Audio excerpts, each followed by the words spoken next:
Here, 32 at Midway, 32 along the lakefront. And your next news update is at 6. Chicago's Morning Answer continues next on AM 560, The Answer. Now, from the Signature Bank Studios, this is Chicago's Morning Answer with Dan Proft and Amy Jacobson.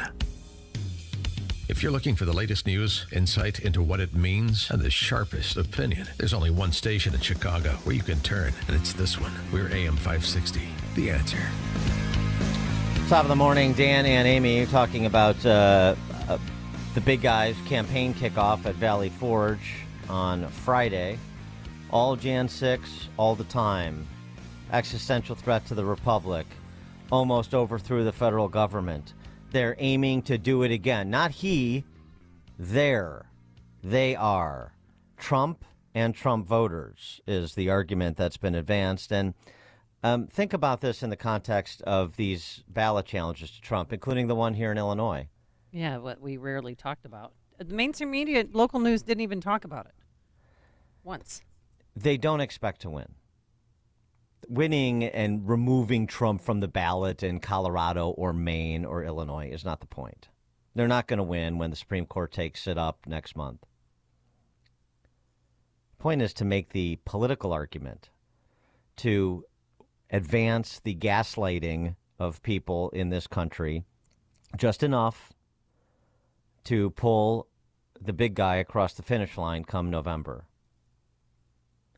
I mean, have you seen the headlines? Just here in Illinois, the WBEZ story, state-funded media, the owner of the NPR Times. Mm-hmm. The WBEZ, Trump did not sign Illinois' loyalty oath, saying he won't advocate for overthrowing the government. Wow. This is the challenge to his campaign filing in Illinois. He didn't sign the I am not now, nor have I ever been a member of the Communist Party, and I won't attempt to overthrow the government. First of all, you don't have to sign it to be on the ballot for any office in Illinois. It's not required. But Trump signed it in 16 and 20 because, of course, it's a non-issue. But why would they make it an issue? Why would these apparatchiks that they got to file the challenge to Trump's status on the Illinois ballot, why would they make this as part of their argument?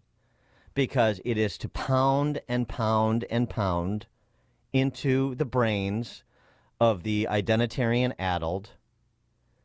The Republic is at stake. Forget everything else. Forget your safety. Forget your economic security. Forget America's geopolitical standing in the world. Understand it's binary. Biden, democracy. Trump, autocracy, dictatorship. That's the choice. Go vote. 312-642-5600, turnkey.pro. Answer line 64636. Type in DA if you can't get in on a line. Just text us. And again, as we previewed before the break, concurrent with his speech at Valley Forge, doing exactly what I'm describing, is his first campaign ad. I'm talking about the big guys doing exactly what I'm describing. I've made the preservation of American democracy the central issue of my presidency. I believe in free and fair elections and the right to vote fairly and have your vote counted. There's something dangerous happening in America. There's an extremist movement that does not share the basic beliefs in our democracy.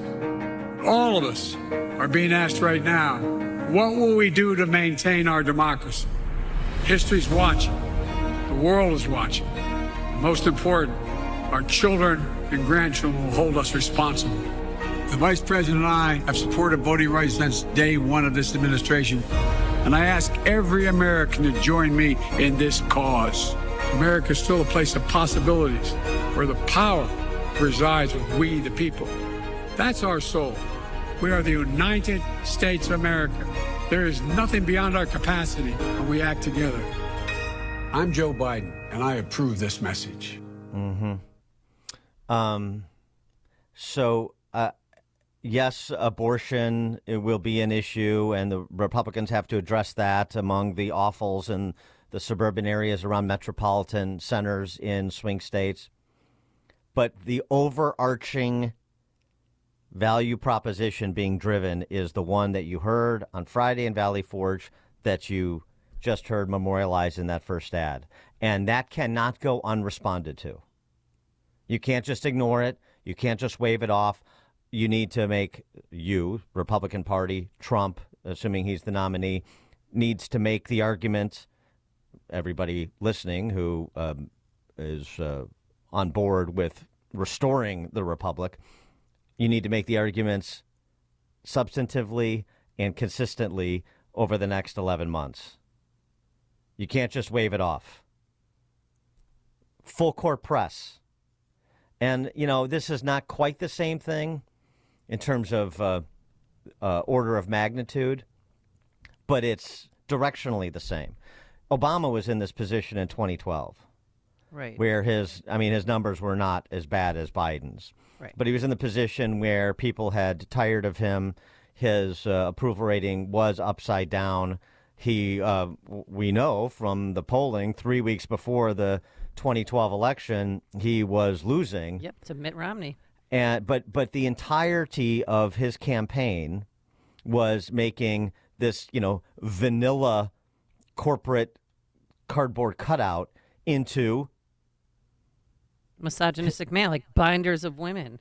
Hitler, Stalin, Mussolini. Put y'all back in chains. Joe Biden said that of Mitt Romney. Right. So now just, add, 2 standard deviations to the intensity of that play. You have to convince people, not that Trump is coarse or mean. No. That Trump and his supporters will end America as you know it. Will institute a dictatorship. I mean, that's literally what they're going to run. That you just heard it. And then today, President Biden and Harris are trying to get support back from black voters, and they're going to South Carolina to the Emmanuel African Methodist Episcopal Church. Remember from 2015, the site of that horrific crime where this crazy white supremacist killed 9 worshipers? If I was in the black community, I would be so insulted by that. God. Kevin, Austin, Texas. Good morning, Dan and Amy. This is an effort to get people who support Trump on the defensive and to talk about it. And I think what people need to do is get on the offensive, especially offensive. You might have to offend some people as far as what their local issues are, and not take the bait to get defensive about this. They're going to continue to try to make the case, but I think on a local level, subsidiarity to your tweet earlier, it has to be locally be offensive, get on the offensive as far as the awfuls, is what issues appeal to them, because that's what they're trying to do. They're trying to get Trump voters defensive and to talk about that rather than talk about the economy, talk about schools, parents' rights, things like that. Well, thanks for the call, Kevin. Well, here's what I would say to that. You have to address this straight away, and part of addressing this straight away is explaining to people the misdirection play that is afoot here, as you were describing. But you have to address the substance of this. You cannot allow, the hundreds of millions, if not billions, that Biden will have to pound this message, combined with all of the institutional support he has from the D.C. press corps to those civic and cultural institutions controlled by the left that I mentioned. You cannot just say, we're only going to talk about inflation. Nope. That does not work. That is not going to be enough, even with this perceived lead that Trump has. Address this, explain as part. This is a misdirection play away from your legitimate concerns about economic security, about your public safety, about the quality of K through 12 education, about the open border, and so on and so forth. But you can't let that go unresponded to, what they're doing.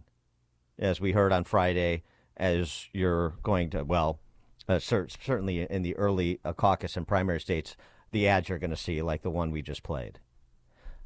Ramaswamy, if you remember, had this riff on January 6th. back. This was back in July when Tucker Carlson interviewed the candidates for that Family Freedom Summit in Iowa. Listen to his riff, and then you remember the firestorm of subsequent iterations of this riff created, and it brought, interestingly, retired Capitol Police out to say, you know what, Ramaswamy is largely right about what he's saying. You cannot let it go unresponded to, and Ramaswamy understands that. I hope the larger Republican Party does. You want to know what caused January 6th? Is pervasive censorship in this country in the lead up to January 6th. You tell people in this country they cannot speak, that is when they scream. You tell people they cannot scream, that is when they tear things down. And so the reality is, we were told that you could not question where the virus came from when we all knew it came from a lab in Wuhan, which now they admit. We were told that you could not send a private message to someone on the eve of an election that Hunter Biden's laptop story was actually a true story worth considering before an election. You were systematically suppressed. So think about this. You told you had to be locked down, had to take a vaccine that was mandated and forced down your throat, stay locked down in your home while Antifa and BLM roam and burn the streets of this country. So that's the lead up of one full year of telling people you have to shut up, sit down, and do as you're told. And then you tell them, okay, there's an election where you didn't get the information that you needed, such as the Hunter Biden laptop story being real and suppressed. That's what caused January 6th, is a cycle of censorship in this country. And until we look ourselves in the mirror and admit truth on that, we will not move forward as a country. And I think that's the real cause. So that's an important context, I think, framing of the backdrop of January 6th, the couple of years, well, frankly, I would say 6 years, but certainly the COVID years leading up to that, as he was describing. But then there's more to it. Then there's what actually happened on January 6th, and that needs to be addressed as well. And Ramaswamy's taken heat for raising some of the issues that have been raised by, like the chief of the Capitol Police on that day, Stephen Sund, in that interview he gave to Tucker Carlson last fall, and we'll get to a couple clips of that. But first, Tariq Johnson. This stuff can't get memory hold. We brought this to you before, but now that we're going to have to deal with this straight away for the next 11 months, don't lose this important evidence that you can lean on to provide the evidentiary support for the contentions about what actually did and did not happen on January 6th. And frankly, what we still don't know because of the stonewalling from federal law enforcement like Christopher Wray. But anyway, right, we don't know how many FBI informants were in there. They won't tell us. Former Lieutenant U.S. Capitol Police Tariq Johnson, after Ramaswamy talked about the things that we've all talked about for 3 years now, he took to Twitter to say, Ramaswamy got a lot right. I've been saying publicly for a year that J6 was not an insurrection, but not many people would listen. Ironically so, no one would benefit more than if J6 was an insurrection, as I was the commander that ordered and led the evacuations of the Senate and the House during the January 6th breach, after begging former Assistant Chief Yogananda Pittman for permission to do so, as she sat comfortably in the command center watching the events unfold on CCTV while Chief Stephen Sund was obtaining National Guard approval and getting assistance from local law enforcement. Pittman flat out ignored me, so I was forced to forge ahead with the evacuations without obtaining approval from her.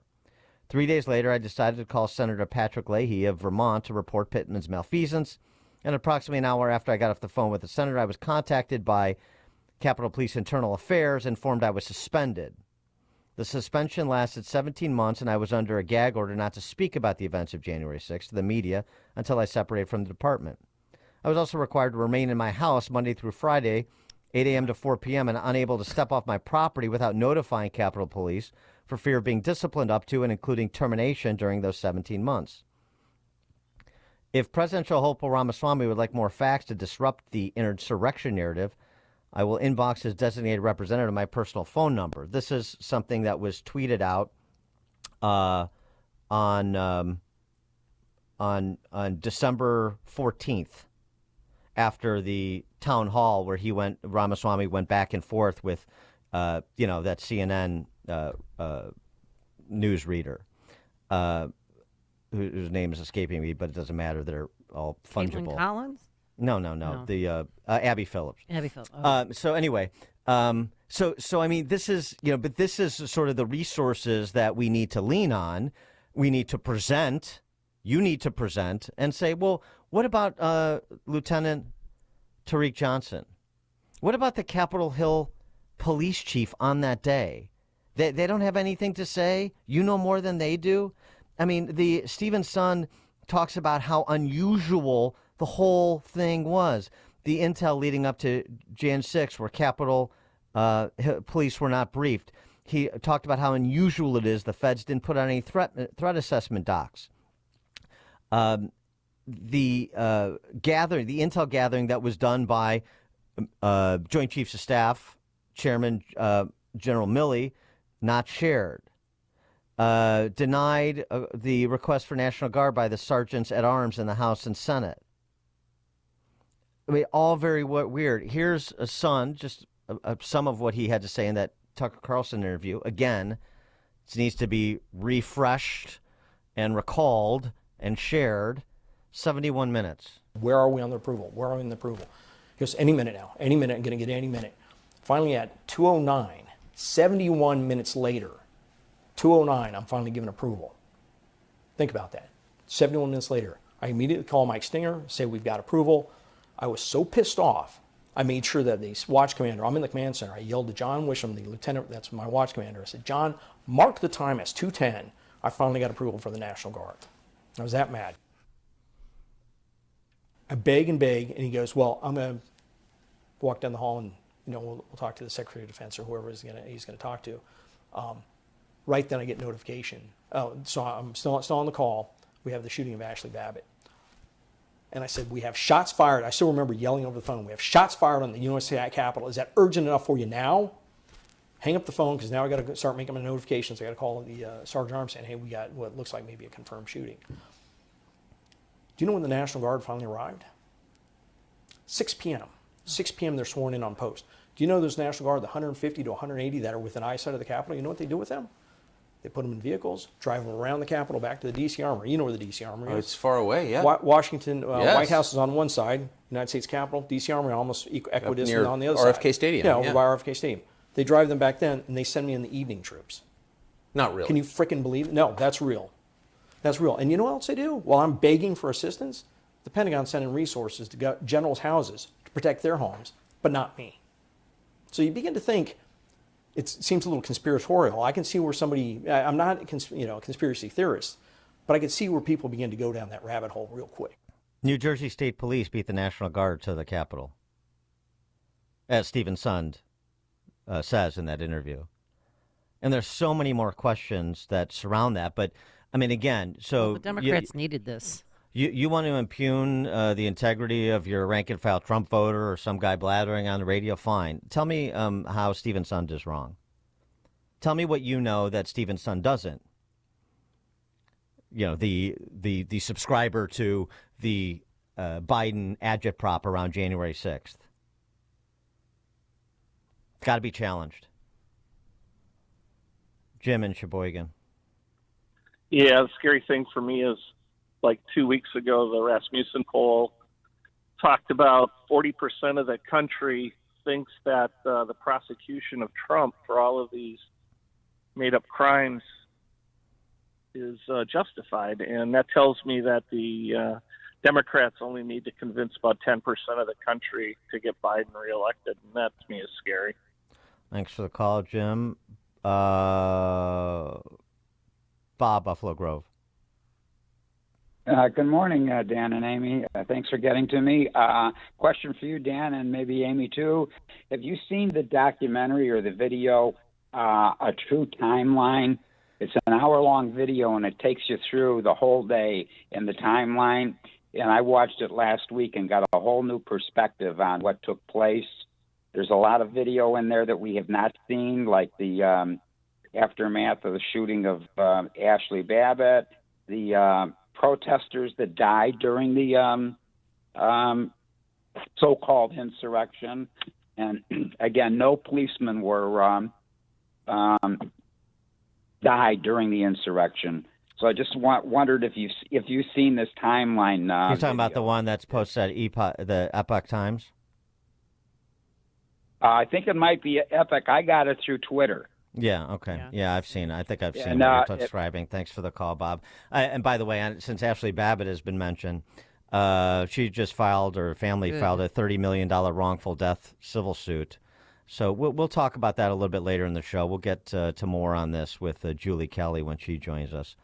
Coming up at 6:06, we'll return to matters specifically local, like the situation with the migrants being shuttled to Chicagoland, and another suburban mayor displays her Martha's Vineyard mindset. 6:06. And later, what to do when you're shut down by a Palestinian riot. But now let's head into the newsroom. Here is Mike Scott. A winter storm expected to hit many parts of northern Illinois. Man shot and killed in a West Side laundromat. Bears dropped their finale to the Packers, and the Blackhawks a win. WIND Chicago News Time. 6 o'clock. A big chunk of airplane found in someone's backyard. I'm Dave Anthony, Fox News. I'm excited to announce that we found the door plug.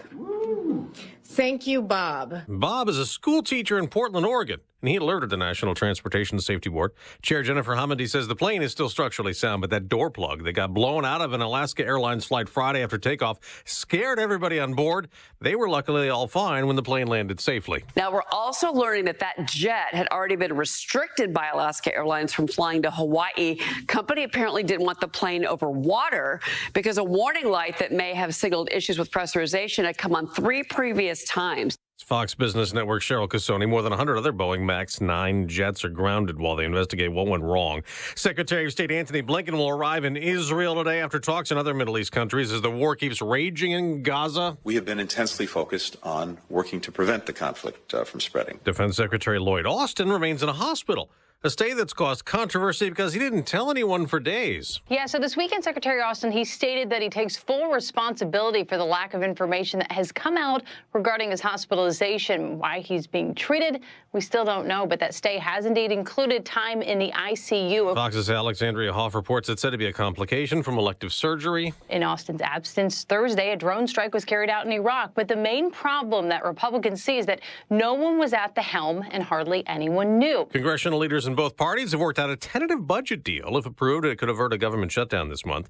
They awarded the Golden Globe Awards last night on CBS. Oppenheimer, the big winner, with 5, including Best Drama. Cillian Murphy, Best Actor. We had the most incredible ensemble cast in this movie. There was magic. Barbie did not win the Golden Globe for Best Musical or Comedy. Poor Things did. As for TV, The Bear and Succession were honored as best shows. America's listening to Fox News. 6:02 on AM 560, The Answer. Good morning. I'm Mike Scott. Heavy wet snow expected across northern Illinois Tuesday, where several inches are expected, may lead to some hazardous and difficult travel. More blowing and drifting snow expected on Wednesday morning, as well as northwest winds, gusts to 30 miles an hour. Chicago police are searching for a driver involved in a deadly hit and run on the north side. Authorities say a white SUV struck a man early yesterday in the 2700 block of North Ashland Avenue. The driver did not stop. The victim died from their injuries. The city of Harvey is taking action over safety concerns at multiple properties on South Halsted Street. City officials there met with property owners about structural issues and collapsed stair risers. Following an assessment, a temporary structure blocking the risers was approved. Residents were asked to vacate the buildings.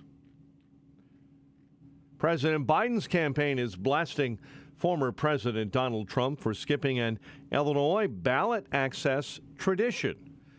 The former president apparently did not sign the voluntary loyalty oath as part of his package of ballot access paperwork submitted to the State Board of Elections last week.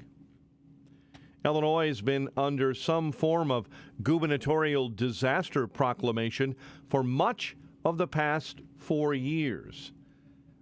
Governor J.B. Pritzker has issued another 30-day disaster proclamation addressing this time the ongoing migrant crisis. He issued a new one on Friday. State Senator Terry Bryant disapproves. If he continues to be allowed to because the Democrat leadership in the Senate continues to allow him to do that, then why would he stop? The migrant disaster orders follow more than 3 years of emergency orders that Pritzker issued during the pandemic. Chicago sports.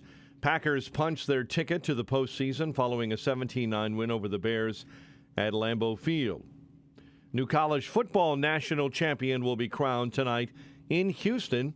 Michigan favored as they face off against the Washington Huskies. And the Blackhawks had a pair of second-period goals in a 4-3 win over Calgary. The news service of Salem Surround. Go to surroundchicago.com today. A check of traffic and weather on the way next on AM 560. It's a new year, and that usually means a clean slate. But looking to the future, this country faces many challenges.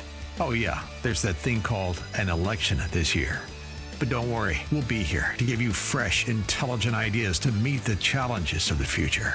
Plus, election coverage you can count on. Here's to an insightful and memorable 2024.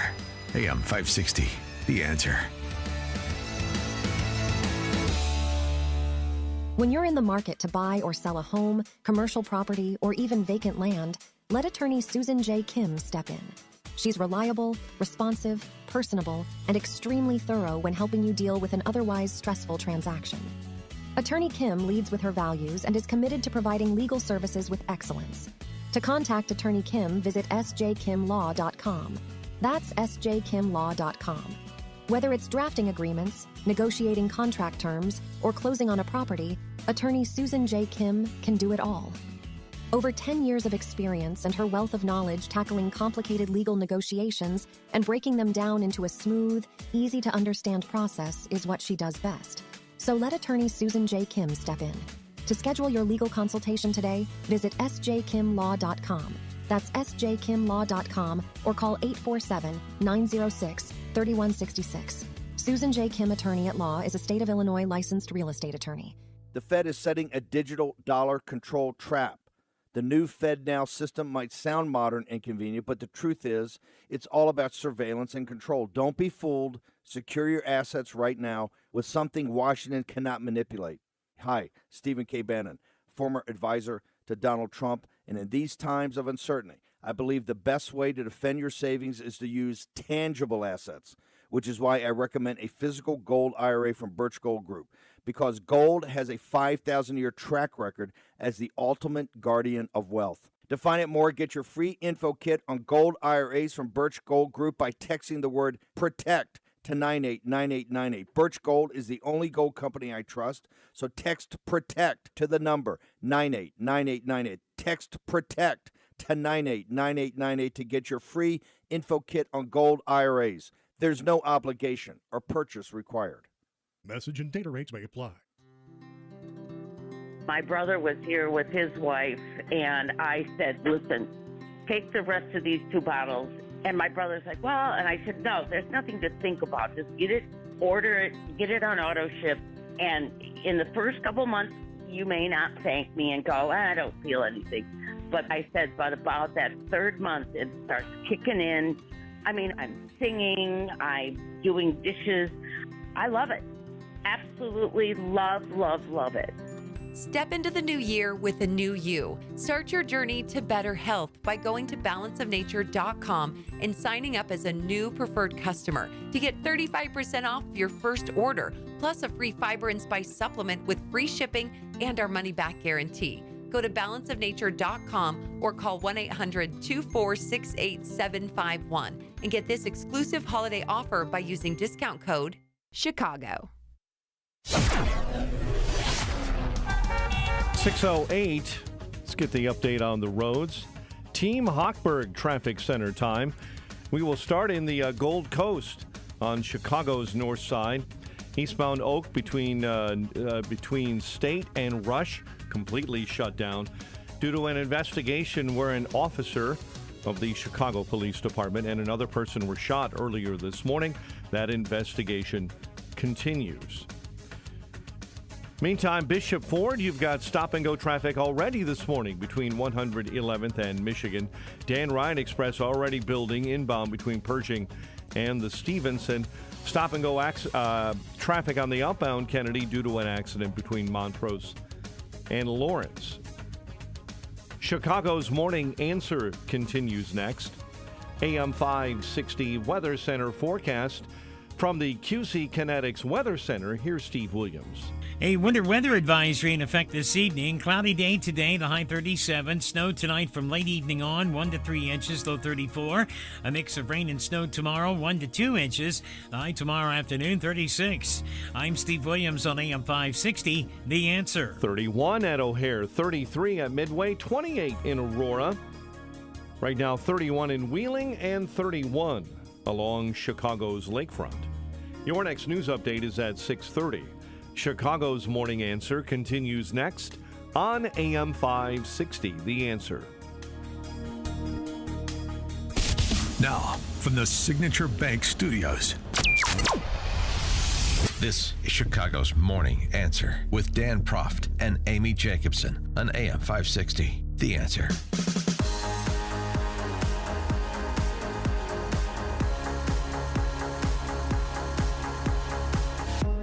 Top of the morning, Dan and Amy.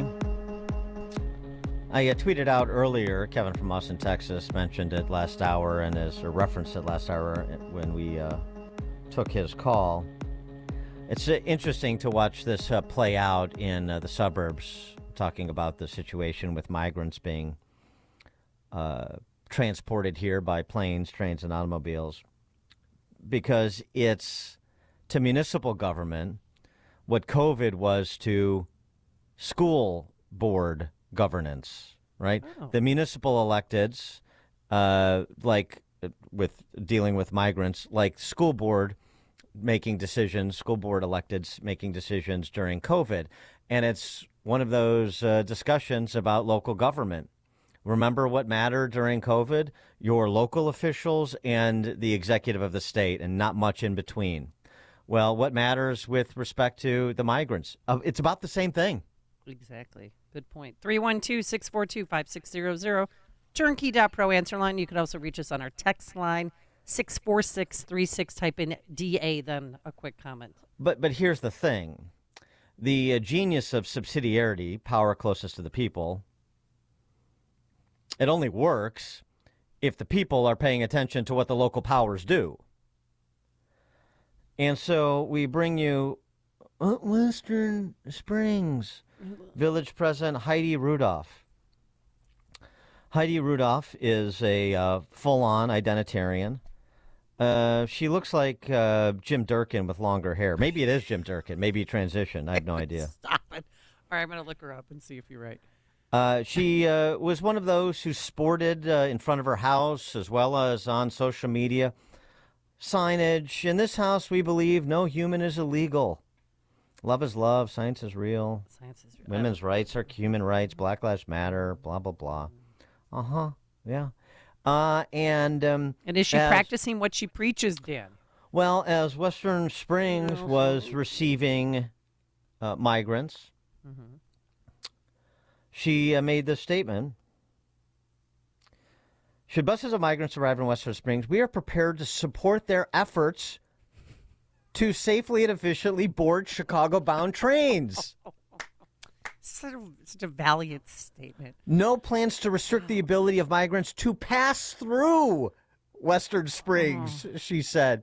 Welcome to Western Springs. Now get your ass on that train and get the hell out of here. Don't come back. Don't darken our door.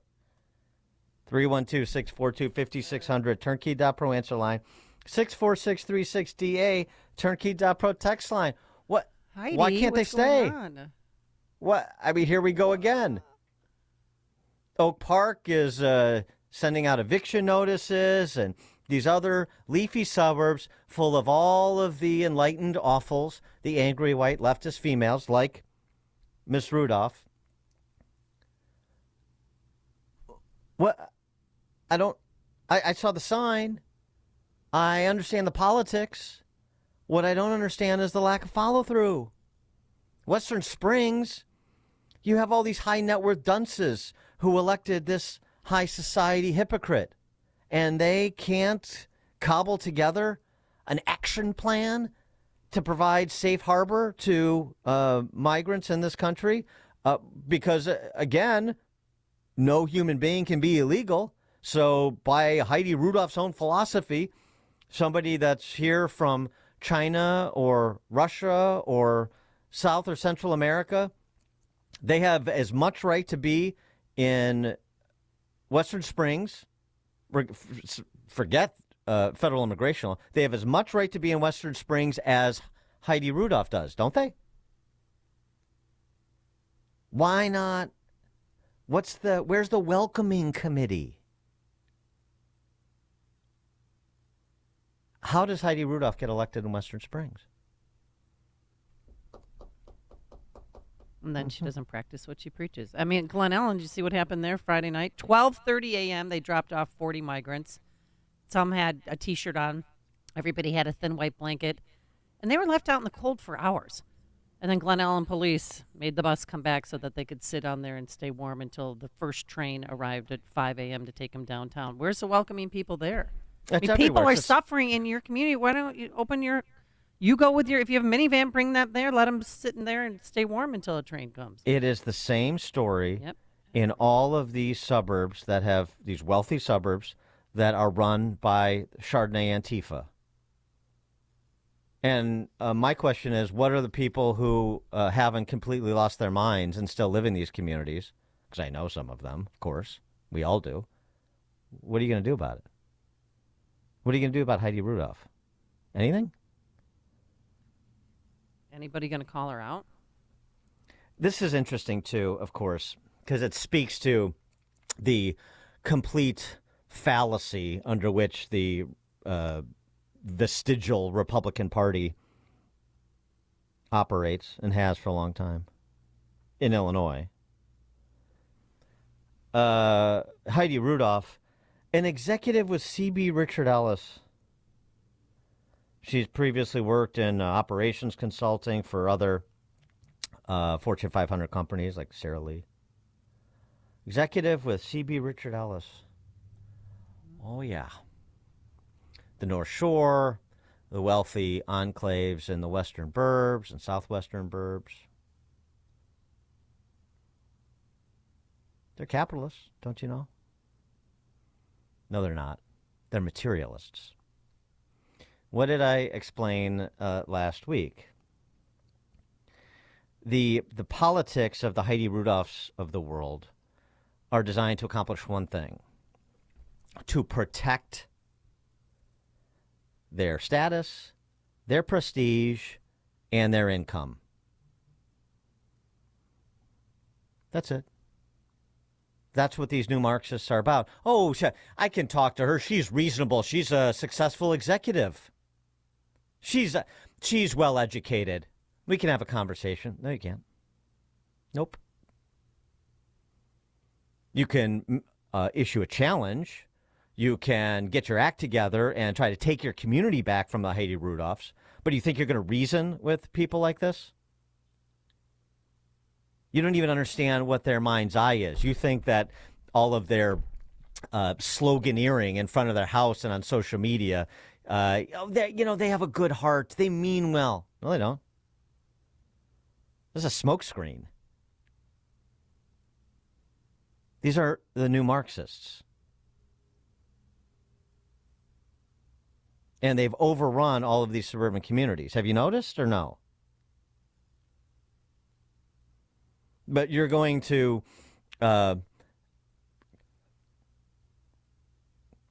win back the nation and the world.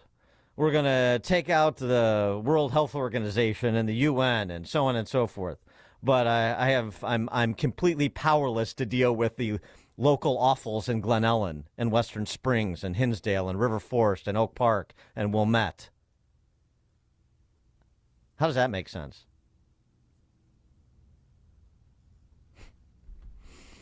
Meanwhile, in New York, and I'm sure Chicago will follow suit because, BLM Brandon and Eric Adams and the mayors of Denver and LA, we're all in it together. Eric Adams' response to at least to the automobiles, not the planes and the trains, is to sue the bus companies that are transporting migrants from the border. Right. Migrants who cross the border and into Texas to sue them for $700 million. Yeah, 17 different bus companies. So he's going to try and extract $700 million from bus companies. No, he's not. It's a frivolous suit, but it's just press release politics. Wow. Well, that's what you get. That's what you get. All of this is press release politics. That's all it is.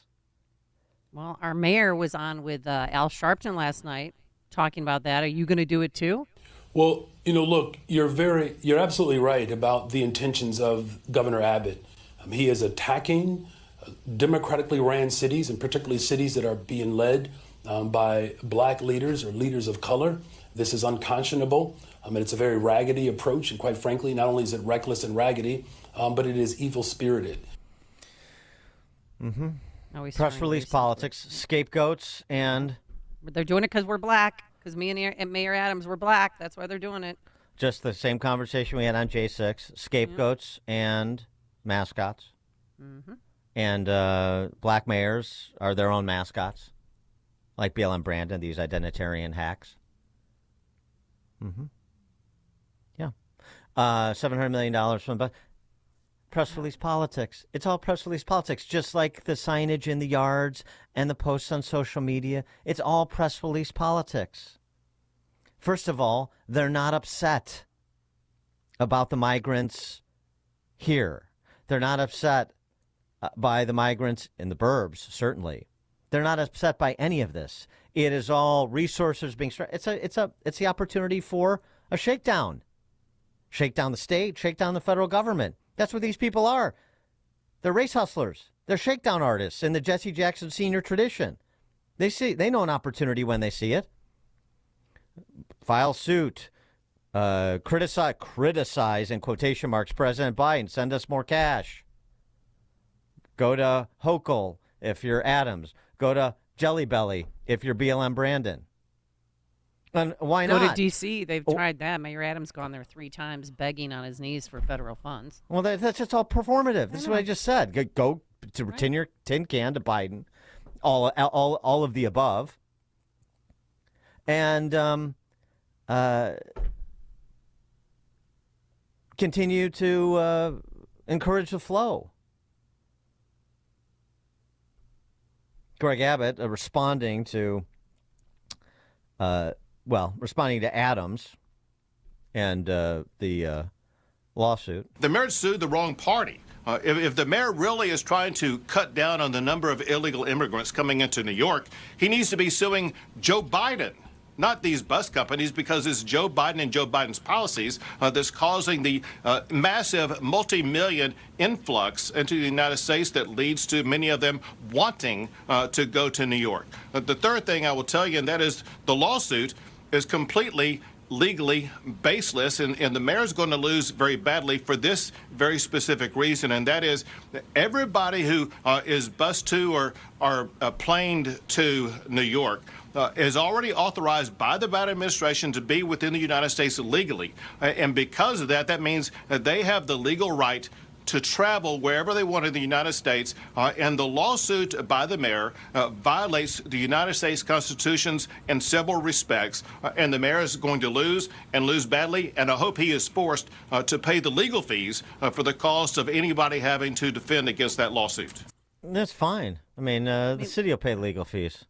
It's just another bill he can send to the state or to the federal government. It's press release politics. It doesn't matter what it costs. I mean, what does the suit say? Like, what are you suing them for? And and again, have you heard any call for policy changes from these overwhelmed mayors and governors? No. Have you heard? Have you heard anybody say anything? The most basic thing, like denying asylum to anyone not coming through a port of entry. ending catch and release. No. Implementing remain in Mexico. No, even Brandon Johnson had a meeting with Illinois congressional members, and it wasn't about changing the policy at the border or asking for, can you secure a border? It was about more federal funding. Yeah, because these are open borders politicians. Again, I mean, believe people when they tell you over and over and over again who they are and then show you who they are. AOC was on The Daily Show. Oh, boy. She has a fix for this. She has identified the problem, and she has a simple solution. From a bartender? I can't wait. What is it? From all parts of the political spectrum, one of the biggest issues that we have when it comes to immigration is the fact that we have an undocumented population. Mm-hmm. Now, you can fix that by trying to build a wall, or you can fix that by trying to document people and create a path to citizenship. Mm-hmm. Exactly.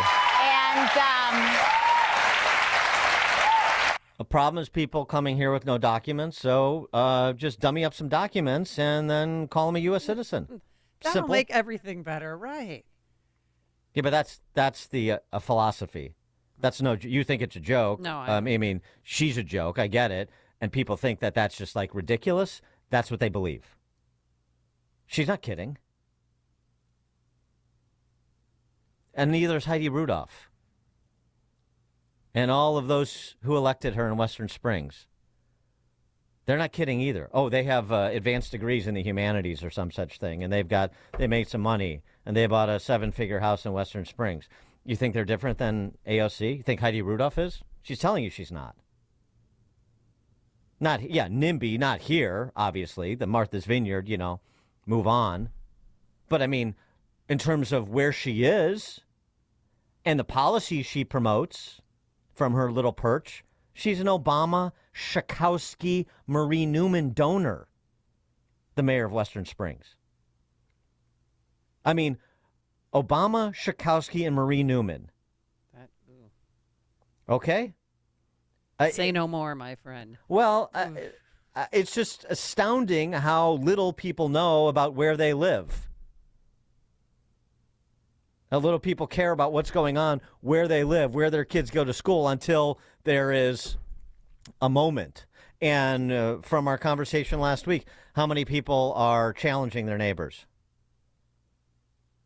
How many people are pushing their neighbors intellectually, conversation at the sporting events and community events and church, so forth? Yeah, wherever, right? Wherever. How many are doing it? You know who your neighbors are. Mm-hmm. You know where the signs are. You know who's who in these, especially in these wealthy enclaves. Dave and Cicero. Yes, it seems as though we're being led by children. If I could just cite two aspects of this. The mayor of one of the biggest cities saying, well, the answer is federal funding. We're $32 trillion in debt, so there's no concept of money and reality there. We're being led by children, but above that, and I hate to sound like a conspiracy theorist, and I don't want to be one, what's above this? Like, who is, allowing this, and for what plan? Is there something diabolical? I mean, thousands of men from all over the world? These are not refugees. What is going on here? And then planting them in the middle of people's home, neighborhoods where we live and go to school and work and shop? It's frightening. I don't get it. Thanks for the call, Dave. Well, I mean, think about it this way. To, let those questions hang, but perhaps prompt other ones or draw some inferences. So there's a story out that despite the fact that the vaunted Christopher Wray, the left, the left's love affair with the FBI these days, who said he has concerns about the border, including the Chinese Communist Party pushing Chinese communist operatives in through the southern border. And we've seen the video of, again, to his point, single Chinese men of military age congregating at the border and getting processed in like everybody else. So now they've shortened the questionnaire for Chinese migrants from 40 questions to 5 questions because they need to expedite the processing because there's so many people. So, you have like Rand Corp analysts saying, well, that makes it a lot more difficult to make a educated assessment of whether somebody deserves an asylum designation. It deserves to be granted asylum if you're, basically limiting the questions to name, rank, and serial number without that context and analysis. And they're serious about public safety. They're serious about federal immigration law. They're serious about processing people trying to gain entry into this country in a way that respects the integrity of our national sovereignty. Well, how can you consume all of the information that is readily available and believe any of that? And then you listen to what they're proposing, from mayors to congresswomen like AOC. I mean, it seems pretty straightforward to me. Mary Kay, Western Springs. Hi, quickly. So, Rachel, our new village president, I just want to tell the residents of Western Springs who are listening, come to the village board meeting and simply address maybe just the fact that she took her "Hate Has No Home Here" sign off her front lawn. I mean, that's what I'll ask if I can make it over there. That's my question during the question and answer thing. Our late President Alice Gallagher was a personal friend of mine. Even though we didn't agree on, how things turned out, decisions that were made in our village, she sure as heck tried to, I just knew her personally. So just when you're involved, that closely with somebody who has those kinds of decision-making powers, it's, at least I knew where Alice was coming from. I don't know what the point is about that, but educate yourself. Well, where Heidi Rudolph, everybody knows where Heidi Rudolph is coming from now. Now the question is, what's Western Springs going to do about it? Probably nothing. Thanks for the call, Mary Kay. Coming up at 6:36, we'll stay local. The village of Dalton, and again, local government in this region. Everybody wants to save the state and save Chicago, and save the country and save the world. And they can't even get their arms around the kleptocracy in their backyard. 6:36. And later, why Chicago police did nothing for 2.5 hours during those Palestinian protests on Lakeshore Drive. Why? But now let's head into the newsroom. Big storm coming. Here's Mike Scott with more information on that. 6:31 on AM 560, The Answer, and 31 degrees. The NTSB says a section of fuselage blown out of an Alaska Airlines plane Friday has been recovered. I'm excited to announce that we found the door plug. NTSB Chair Jennifer Hamady says they're hoping that development will explain exactly what happened. The panel from the fuselage was found Sunday night by a school teacher in Portland, Oregon. Questions remain about the health condition and recent hospitalization of Defense Secretary Lloyd Austin. Fox's Lucas Tomlinson is following up on Secretary Austin being admitted secretly to the hospital. The Pentagon says Austin has been there nearly a week, including a stint in the ICU. We heard from Biden's top diplomat earlier from Doha, who joined the growing list of senior Biden officials who say they had no idea Austin was laid up in the hospital. I wasn't aware of his medical issue. Officials say the White House, including the president, was not informed of Austin's absence for over 3 days. Late Friday, the Pentagon released a vague statement saying Austin was admitted to Walter Reed last Monday for complications following elective surgery on December 22nd. The nature of that surgery remains unknown. At one point, Austin became ill and was rushed to the ICU. His authorities were then delegated to his deputy. Fox's Lucas Tomlinson. A lunar lander is on its way to the moon after launching to space on board a new kind of rocket. The first commercial robotic mission to the moon is underway after a spectacular overnight launch by a new kind of rocket called Vulcan. And liftoff of the first United Launch Alliance Vulcan rocket. launching a new era in spaceflight to the moon and beyond. Working with NASA, the Peregrine Mission 1 is the product of Pittsburgh-based Astrobotic. The lander is expected to touch down on the moon's surface late next month. I'm Rory O'Neill. Christopher Nolan is this year's Golden Globes winner for Best Director for a motion picture. I thought it'd be simpler accepting for myself, but as a director, of course, as I stand here, I suddenly realize I can only accept this on behalf of people. As directors, we bring people together and we try and get them to give of their best. Nolan accepted the award on behalf of the cast and crew of Oppenheimer. Heavy wet snow is expected across northern Illinois beginning Tuesday. Several inches are possible, may lead to some hazardous and difficult travel by Wednesday morning. Chicago police are searching for the driver involved in a deadly hit and run on the north side. A white SUV struck a man early yesterday in the 2700 block of North Ashland Avenue. And the city of Harvey is taking action over safety concerns at multiple properties. City officials met with those property owners. Following an assessment, temporary structures blocking steps were approved, and many apartments were boarded up. Residents were asked to vacate the buildings during needed repairs. Packers punched their ticket to the postseason following a 17-9 win over the Bears at Lambeau. The news is a service of Discover. Did you know Discover wants everyone to feel special? That's why with your Discover card, you have access to 24/7 customer service. You're never held responsible for unauthorized purchases, and you can learn more at discover.com/credit card. Limitations apply. A check of traffic and weather on the way next on AM 560. Dennis Prager sees a major divide. A former president and the leading contender for the nomination for president of one of the two parties could not be on the ballot in the state of Colorado. This is a dividing line that is unbridgeable. It was a despicable, America-crushing decision by tyrants.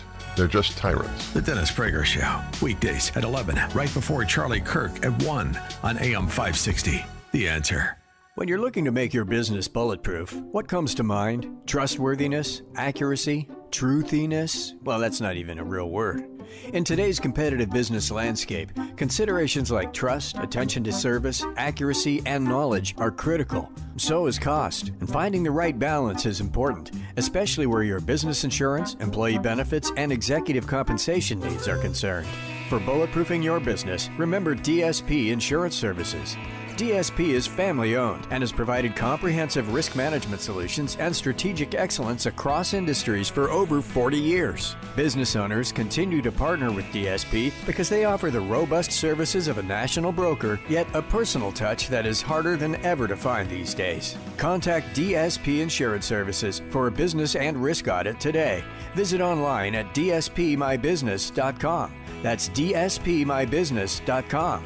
DSP Insurance, your outsourced risk management department since 1981. Relief Factor, pain relief that's natural, pain relief that works, and pain relief that attacks the source of the pain. That's the experience of tens of thousands of Americans who are taking Relief Factor right now. See their incredible video endorsements at relieffactor.com and then order your 3-week quick starter pack for just $19.95. That's less than $1 a day. Find out if it can work for you like it works for me by ordering your 3-week quick starter pack today. relieffactor.com, relieffactor.com. Be the next success story. Jessica, this is the happiest day of my life. Right up there with the day I bought my RV and insured it with Progressive. Man, I love that thing. There are a million fish in the sea, which I'm reminded of every time I bring my RV to the lake, but I vow to love and cherish you just as much as I cherish campsites with full electric and water hookups. I'm so sorry.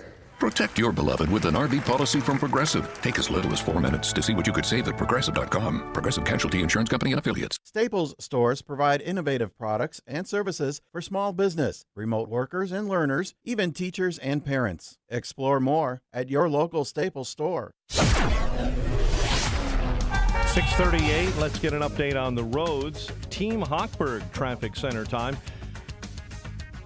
As you're traveling in Plainfield this morning, US 30 Joliet Road eastbound has just been reopened after a bad earlier crash has been removed out of your way. Bartlett, an accident. Bartlett Road and Route 59. Deerfield, clearing up an accident. Lake Cook Road, right at the Tri-State. On the north side, Oak State and Rush Street are all closed right now due to an officer-involved shooting investigation where the officer was shot earlier this morning. We're expecting more details on that developing story to come shortly. Meantime, Dan Ryan right now is your heaviest and building. Now 30 minutes already, 95th into the Burns Circle interchange. Chicago's Morning Answer with Dan and Amy continues next.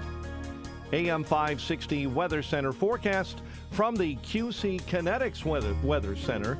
Mainly cloudy. High 37 today. Overnight, 1 to 3 inches of snow or more in the far northwest suburbs. A low of 34. 31 right now. Next news coming up at 7. Chicago's Morning Answer continues next on AM 560, The Answer. Now, from the Signature Bank Studios, this is Chicago's Morning Answer with Dan Proft and Amy Jacobson. Only the biggest stories, only the biggest guests, and only the biggest opinions. This is AM 560, The Answer. Top of the morning, Dan and Amy. A cop shot at State and Walton. Yeah, Gold Coast area. He was shot in the leg. So that's good news, and he's expected to recover. But yeah, crime's coming to the governor's front door. Mm-hmm. Thank God Ken Griffin moved away. Got a good text from a friend about Heidi Rudolph. We were talking about the mayor of Western Springs, the head awful in that leafy suburb. Think of how much time will be spent by voters evaluating 50 or so people who work for the Chicago Bears this week as compared to their local mayor. Oh. To local officials. Yeah, right. Everybody's got an opinion and is very concerned about what the Bears will do with Justin Fields and, boy, what they need to do with offensive coordinator, quarterbacks coach. But anyway, I digress. Right, because it's the bread and circuses that matter. The Bears matter. What's happening in the neighborhood, in the community in which I live, Yeah. We're more concerned about Justin Fields' future. Yeah.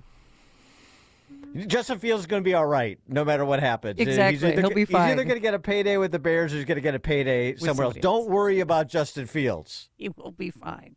You'll be taken care of. Thank you. Boy. These South suburban communities that have been destroyed by terrible public policy. The disproportionate distribution of scattered site Section 8 housing once the projects came down. The confiscatory property tax classification system in Cook County. South suburban Cook County is like a huge demilitarized zone. So poor communities. Poor, largely black, and significant Latino populations as well. But they used to be great. Like Chicago Heights was great back in the day. Harvey wasn't bad. Cal City. And last night in Harvey, or over the weekend, they boarded up this apartment complex, but people were still inside of it because people weren't paying the rent. They've had problems with crime, so the owner's just like, we're done, boarded up, and people were inside of the place. Right. God. When Tom Dreesen moves back to Harvey, then you'll know it's safe to move back to Harvey, but it's not. So it's been destroyed. And so what have you had come in? What have you had for the last 40 years? Local monarchs. Zuccarelli and the Z team in Thornton Township. And one kleptocrat after another in mayor's offices. Spin the wheel, pick a town, any town. But again, the residents, just the same conversation like we had about the residents of Western Springs or Glen Ellen or Wilmette or River Forest or Oak Park. What do you want? You want Heidi Rudolph in Western Springs. And apparently, in Dalton. Since the Shaw brothers are no longer available. You want so inside baseball. You want Tiffany Henyard. Tiffany Henyard is the mayor of Dalton. She's a hottie, yeah. She's also the Thornton Township supervisor. She succeeded Zuccarelli, who is also no longer available. And there was some reporting on this finally before the first of the year, but it just bears repeating. It's just such a quintessential example of this kakistocracy, kakistocratic kleptocracy, really, that we have up and down state and local government in Illinois, which is why it's the worst governed state in American history. And we love it that way. She lives like a royal. By the way, I should offer a hat tip to the Edgar County Watchdogs. Because it's the Edgar County Watchdogs, these citizen journalists we've had on the show before. Jeannie Ives has them regularly on her program on Sunday evenings on these airwaves. They're the ones who really unearthed what was going on with Tiffany Henyard in Dalton, and then Dane Placco over at Fox Chicago and Ben Bradley over at WGN picked up on it. Here's Dane Placco's report. We'll start with our old friend Dane on Tiffany Henyard, the mayor of Dalton and township supervisor. Did you know about this beforehand? No, absolutely not. No word was given to myself. Thornton Township trustee Chris Gonzalez was just sitting down at the start of the township's board meeting 2 weeks ago when he was handed a 7-page proposed ordinance requiring an immediate vote. You had no time to read. No, and then we get pretty much into the meeting pretty quick. Leading that meeting, Thornton Township Supervisor Tiffany Henyard, who also doubles as the mayor of Dalton. Hey guys, it's the Super Mayor Tiffany A. Henyard, the People's Mayor. Henyard is certainly charismatic, often bringing a DJ to board meetings to help her make a point. Pay me what you owe me. But she's also controversial, spending tens of thousands of taxpayer dollars to promote herself with billboards and purchase first-class tickets for out-of-town trips, using public employees and vehicles to promote her personal charity, and taking Dalton officers off the street to create a personal security detail that's resulted in thousands of hours of overtime. But back to that ordinance, which passed without Gonzalez's support. They're like, I can't believe this. How could someone do that? What it does is to ensure that Henyard continues to receive her $224,000 a year salary as township supervisor. But if a non-incumbent becomes supervisor, in other words, if someone challenges Henyard and beats her, the salary for that position drops to just $25,000 a year, a pay cut of nearly 90%. Trustee Gonzalez says it's a political poison pill to scare off competition. Discourage people from running is probably the first thing that comes to mind. Oh, my. 312-642-5600, turnkey.pro answer line, 64636. Type in DA, then a quick comment. She also refers to herself, Dan, as God's favorite. She wears very stylish clothes, and she has a chauffeur and SUV and bodyguards that are really Dalton police officers. That's a new one for me. This is really taking it next level. This is some innovative thinking among the kleptocrats. I got to tell you, this is next level stuff. So, how it actually works if you want to operate within the law and common sense. If you want to change the salary for a particular public position, then you do so prospectively. So after the next election, the salary will be this for this position, regardless of who is in that position. No, not in Thornton Township. I mean, as you heard Placco say, but I just want to put an emphasis on it, in bold, exclamation point, underline. If I win, it stays at $224,000. If somebody else wins, then it drops to $25,000. But how is it even? I mean, Dalton has 20,000 people in it. Well, this is Thornton Township's. This is the Thornton Township position. 220. I mean, right. So first $224,000, but this whole I make this and somebody else makes that. Right. That is really breathtaking. And boy, I gotta tip my hat to Tiffany Henyard because I've never seen that before. I mean, all the other the police details and the lavish living off the taxpayers. We see that everywhere all the time in Illinois. That's not new. That one, though, The salary piece. That's nice. That's really nice. It's innovative, yes. That's, woo, man. I tell you, she's got the old thinking cap on and the propeller spinning. I saw her billboard yesterday, too. It was so weird. But she uses professional stylists and beauty teams, Dan, ahead of public appearances, okay? Ben Bradley caught up with her after a board meeting. Nice. And he asked her about, the combined salary between being mayor of Dalton and Thornton Township. It's $287,000. I mean, that's just what it is. It's just public record. It's, in public documents. But she knows how to handle the Chicago press. You make almost $300,000 between your two elected positions. I do not. I don't know where you got that number from. We got it from her own village and township records. No, I don't. No, I don't. Because I said so. That's why I don't. This is the Nathan Thurm. I'm not being defensive. You're being defensive. It's not me. It's him, right? Did you go to Vegas? She's, the trips that were mentioned. Placco mentioned him in his report, too. She went to the ICSC conference in Vegas, which a lot of municipal officials go to. It's a huge, commercial real estate conference. But that's just the tip of the iceberg in terms of her spending and her antics, of course. But this is just a great exchange. Again, going full Nathan Thurm here. Did you go to Vegas and fly first class? Some of those charges are for you, though. No, sir. You didn't go to Las Vegas? Yeah. Oh, my God. What is that? No comment. You don't know if you were in Las Vegas? Of course I do. Were you? It's not paid by them. Did you fly first class to Las Vegas? Any other questions?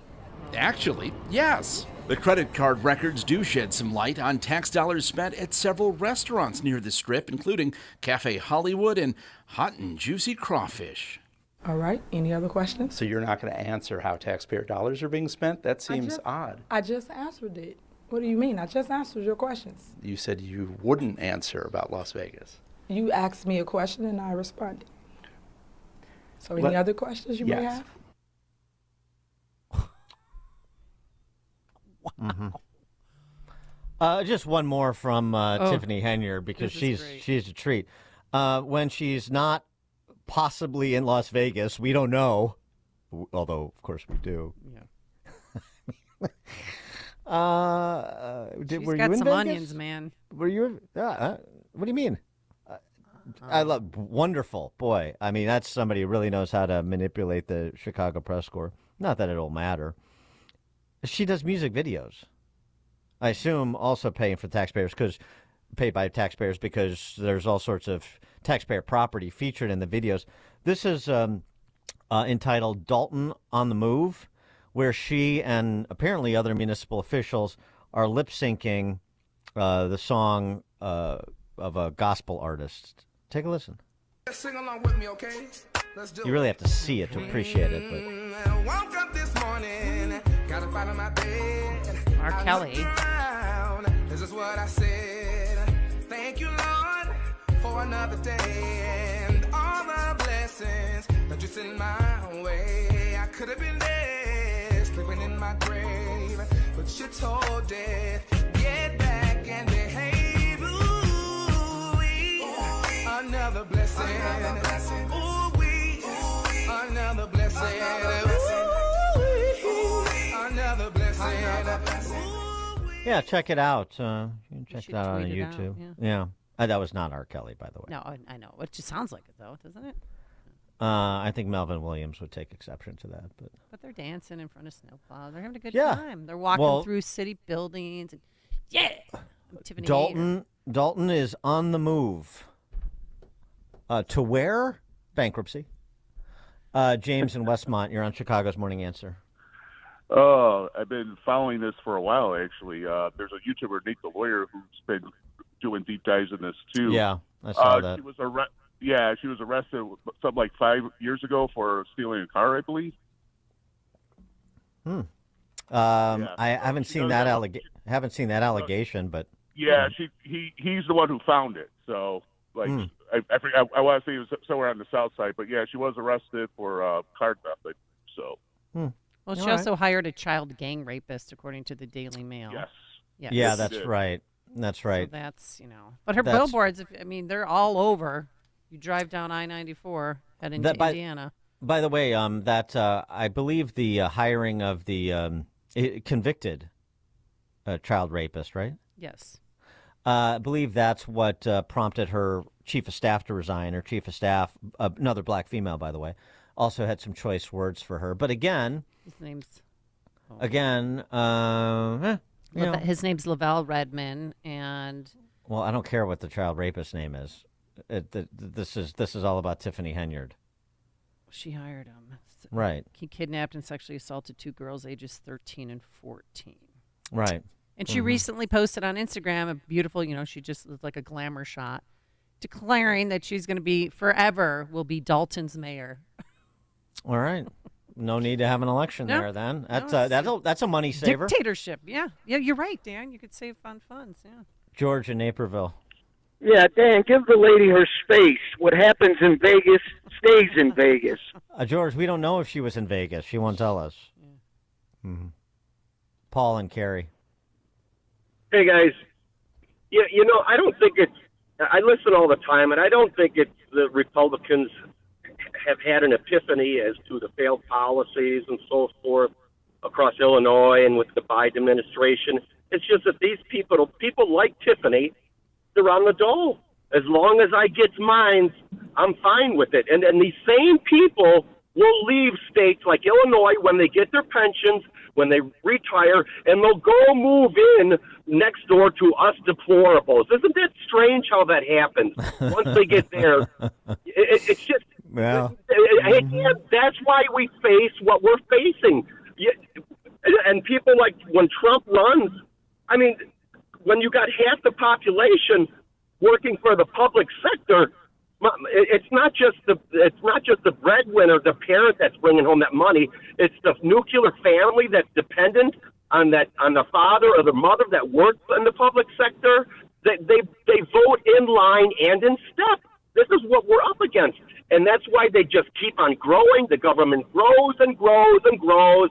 And that's strategic, as we know it. Every day you're preaching to the choir. Thanks for the call, Paul. Somebody texted in that this is a comparison to the show Parks and Recreation, a comedy which pokes fun at local government employees. Yeah. That this whole... Except... this is real life, though. This is not an episode. Well, right. And this is better satire than Parks and Rec, even though it's not satire. Corey in Woodlawn. Hey, Happy New Year, guys. That whole region has been plagued with this idiocracy because there was a gentleman, I think it was from Harvard, that had multiple jobs as Eric Kellogg. I think, yeah. And so the problem is how they see government is as a business, a defunct business for them to take advantage of. I feel sorry for those citizens because they're really trapped between bad policy and just bad community. Yeah. Well said, Corey, as usual. Dan and Amy, Chicago's Morning Answer. It's like a hot, steaming cup of information to start your day. It's Chicago's Morning Answer on AM 560. The Answer. We feel like doing more. Yeah, we're 83 and 84 years old, and we're talking about buying a pontoon boat. What's that tell you? We may say, hey, come out and film us. I've just been doing great, and I just feel like it's a definite advantage to take them. Well, let me just say one other thing. I mentioned to my doctor that I was taking Balance of Nature, and they said they were very positive about that. And they said that was really good. That's a good product, and so I've been very pleased. Step into the new year with a new you. Start your journey to better health by going to balanceofnature.com and signing up as a new preferred customer to get 35% off your first order, plus a free fiber and spice supplement with free shipping and our money-back guarantee. Go to balanceofnature.com or call 1-800-246-8751 and get this exclusive holiday offer by using discount code CHICAGO.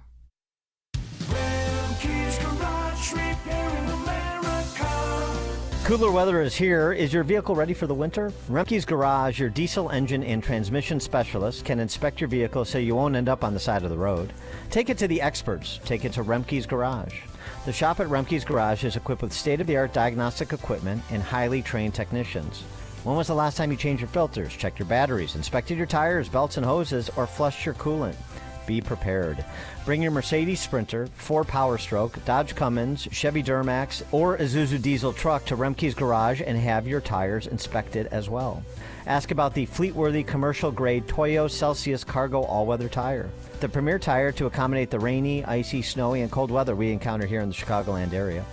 Don't get stuck. Remke's Garage is your diesel and Toyo tire headquarters. Visit remkesgarage.com, that's REMKES garage.com, and schedule your inspection today. AM 560, The Answer. All right, coming up on Chicago's Morning Answer. At 7:07, Defense Secretary Lloyd Austin goes AWOL. We'll start there with the Heritage Foundation's Steve Bucci, 7:07. Yeah, who knew what and when. But now let's head into the newsroom. Here is Mike Scott. A winter storm expected to slam parts of the Chicagoland area tomorrow. A man shot and killed in a West Side laundromat. United Airlines considering a move to Denver. Bears drop their finale to the Packers, and the Blackhawks extinguish the Flames. WIND Chicago News Time, 7 o'clock. Next stop, Israel. I'm Dave Anthony, Fox News, for Secretary of State Antony Blinken. Focused on the next steps for the war in Gaza and also how to avoid a broader regional conflict. This after Blinken held talks in other countries in the region. Blinken was reportedly firm about the U.S. position that Palestinians should not be displaced from Gaza. Jordan's King Abdullah II warned of dangerous repercussions if the war does continue. One of those repercussions could be a war with the Lebanese militant group Hezbollah. Over the weekend, Hezbollah fired 40 rockets into northern Israel in what the group called the initial response for the killing of the Hamas deputy chairman in Beirut. That's Fox's Trey Yingst in Tel Aviv. There's controversy over Defense Secretary Lloyd Austin, who remains in a hospital with complications from elective surgery, something he didn't tell anyone, even the president, for days. Republican Senator James Lankford tells Fox. It's worse than just he didn't notify the White House. They actually notified the White House and everyone else that he was working from home during that time period when he was actually hospitalized, and his number two was on vacation. Congress returns this week, and there's a bipartisan budget deal, and Fox's Aisha Hasni reports if approved, it would provide funding the rest of the fiscal year. It's a major step that could help avoid a partial government shutdown later this month. The deal, brokered by House Speaker Mike Johnson and Senate Majority Leader Chuck Schumer, allows for just over $1.5 trillion in spending. The door plug that got blown off a plane after takeoff Friday, scaring everybody in an Alaska Airlines flight, has been found by a school teacher in Portland, Oregon. He found it in his backyard. Thank you, Bob. National Transportation Safety Board Chair Jennifer Homendy did not give his full name. The depressurized jet landed safely. Nobody was hurt. More than 100 other Boeing planes are grounded as they investigate. They gave out the Golden Globes last night. Oppenheimer won 5 of them, including Best Drama Movie. Poor Thing has got Best Comedy or Musical, beating out Barbie. The Bear and Successful won Golden Globes as Best TV Shows. America's listening to Fox News. 31 degrees, 7:02 on AM 560. The Answer. Good morning. I'm Mike Scott. The National Weather Service says heavy wet snow expected to fall beginning tomorrow across the area, up to 6 inches expected. Chicago police officer wounded in a shooting on the near north side this morning. Shooting occurred after 4 a.m. in the first block of West Walton. The officer wounded in the leg, transported to Northwestern Memorial Hospital. Police tell us one suspect is in custody. United and Alaska Airlines are canceling more flights nationwide until all Boeing 737 MAX 9 jets are inspected. Planes were grounded on Saturday after part of a panel ripped off during flight. Few of those jets landed here in Chicago on Saturday, but others had to be grounded, forcing some major delays for passengers at O'Hare. Large commercial fire broke out Sunday evening. Tri-State Fire reports they battled a blaze in Burr Ridge in the 11 South 200 block of Madison Street. 2 women face charges following a retail theft in DuPage County. Prosecutors say the women entered the Nike outlet store in Oak Brook Saturday and swiped pairs of Air Jordan shoes without paying. A 14-year-old boy wounded following a shooting on the west side. The teen was shot yesterday in the 5100 block of West Fullerton. United Airlines continues to take steps toward a move of its corporate headquarters from Chicago to Denver. Chicago area carrier has purchased land and filed critical documents with the city of Denver. United has already expanded its flight simulator and pilot training base on that site. Chicago sports. Packers punched their ticket to the postseason, beating the Bears 17-9 at Lambeau. Bears head coach Matt Eberflus says Justin Fields has shown enough to be the starter next season. And it's not just Justin, it's not just the quarterback position. You know, we're looking at production from everything. How can we improve the Chicago Bears, okay, going into 2024, into that season with the acquisitions that we get, you know, and that's through free agency. You know, we still have good space there, and also through the draft. Falcons wasting no time on this Black Monday in the NFL, firing their head coach Arthur Smith. And a new college football national champion crowned in Houston tonight. The favored Michigan Wolverines are set to face off against Washington. The news, a service of Crosscom Public Adjusters. If your home or business has an insurance claim, Crosscom will help you get what you need and have coming to you. They have helped thousands. Crosscom Public Adjusters. A check of traffic and weather's on the way next on AM 560. Dr. Sebastian Gorka knows where the hate is coming from. Despite the fringe elements, the institution, whether it's the president of Harvard or whether it's, you know, the Democrats walking down with the LGBT for Hamas, the institutionalized Jew hatred is coming almost exclusively from the left in the West. America First with Dr. Sebastian Gorka. Afternoons at 3, right before Sean Thompson at 4 on AM 560. The Answer. Amy Jacobson here on behalf of all of us here at AM 560 The Answer. I wanted to take just a minute to say thank you to each and every one of you who's participated in our annual Food for the Poor campaign over the past month. Because of your generosity, we've raised nearly $200,000 to provide food for an entire year for over 4,700 children in Latin America and the Caribbean. We especially want to thank the many business benefactors who supported this campaign. This year, when you hear their commercials airing on this station, please support their businesses as a way of thanking them for their generosity. And just because the Christmas season is over, that doesn't mean that the need has gone away. You can still make a tax-deductible gift of any amount to Food for the Poor by visiting 560theanswer.com/foodforthepoor. That's 560theanswer.com/foodforthepoor. And on behalf of all of us here at AM 560 The Answer and at Food for the Poor, thanks again for your generosity. The Fed is setting a digital dollar control trap.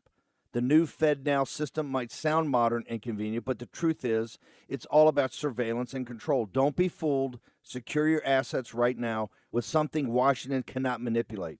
Hi, Stephen K. Bannon, former advisor to Donald Trump. And in these times of uncertainty, I believe the best way to defend your savings is to use tangible assets, which is why I recommend a physical gold IRA from Birch Gold Group, because gold has a 5,000-year track record as the ultimate guardian of wealth. To find out more, get your free info kit on gold IRAs from Birch Gold Group by texting the word PROTECT to 989898. Birch Gold is the only gold company I trust, so text PROTECT to the number 989898. Text PROTECT to 989898 to get your free info kit on gold IRAs. There's no obligation or purchase required.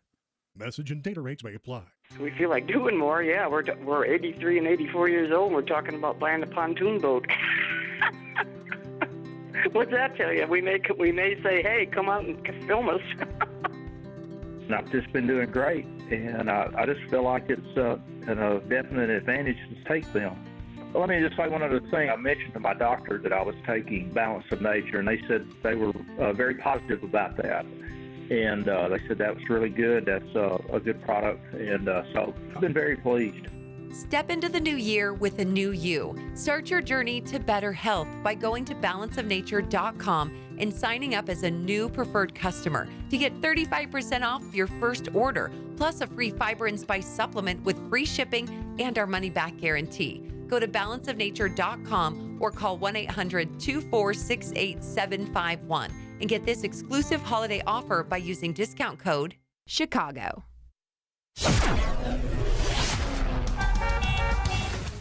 7:08. Let's check the roads in the Team Hochberg Traffic Center. Kennedy inbound already at 30 minutes. O'Hare into the Burns Circle interchange. Back outbound to O'Hare in 25. The Ike on the outbound side has an accident, right lane block. It's outbound right at Route 83. Stevenson inbound 35 minutes. 355 into DuSable Lakeshore Drive. Dan Ryan, accident in the left-hand lane of the exit ramp to the Eisenhower. It's 30 minutes, 95th into the Burns Circle interchange. Tri-State, you've got a crash mixed in the left lane right before St. Charles. It's on the northbound side of 294, again between Cermak and North Avenue. Chicago's Morning Answer continues next. AM 560 Weather Center forecast. The latest from the QC Kinetics Weather Center and Steve Williams. Cloudy skies today, the high 37. Winter weather advisory tonight. Snow from late evening on, 1 to 3 inches, low 34. Rain and snow tomorrow, another 1 to 2 on the way. High tomorrow at 36. I'm Steve Williams on AM 560, The Answer. Currently 31 degrees officially at O'Hare, 33 at Midway, 28 in Aurora. And your next news update is at 7:30. Chicago's Morning Answer continues next on AM 560, The Answer. Now, from the Signature Bank Studios, this is Chicago's Morning Answer with Dan Proft and Amy Jacobson on AM 560, The Answer.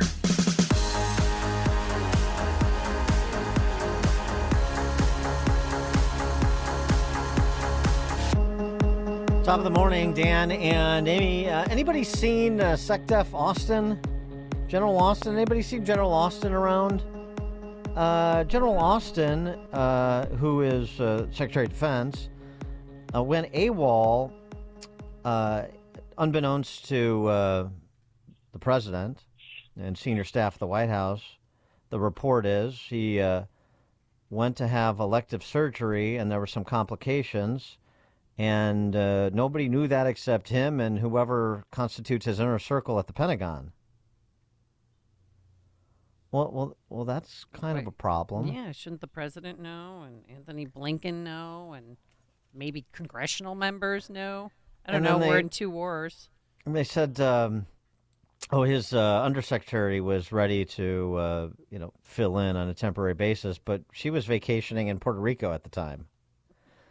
And she didn't find out until January 4th. Doesn't speak to the competency. Elective surgery, too. I wonder if he's going to come back as General Lily Austin. Yeah, what was the elective surgery? We don't know. Was it lap band? Was it something? I mean, what was it? I mean, they're big on, DI and LGBTQ2 spirit plus over there, so... maybe Lloyd Austin wants to one-up Rachel Levine, the dude over at HHS. I don't know. It's all identitarianism all the time, and Lloyd Austin's been a big fan of that. That's true. For more on this, pleased to be joined by Stephen Bucci. Served America for 3 decades as an Army Special Forces officer and top Pentagon official. Visiting fellow at the Heritage Foundation's Allison Center for Foreign Policy Studies. Steve Bucci, thanks for joining us. Appreciate it. Oh, thank you for having me on the show. You got me chuckling here already listening to your opening. General Lily Austin. I mean, you could make a handsome woman. I know general where they're beyond reproach, but not to me. So what about his disappearance? He did a little bit of a Mark Sanford on us.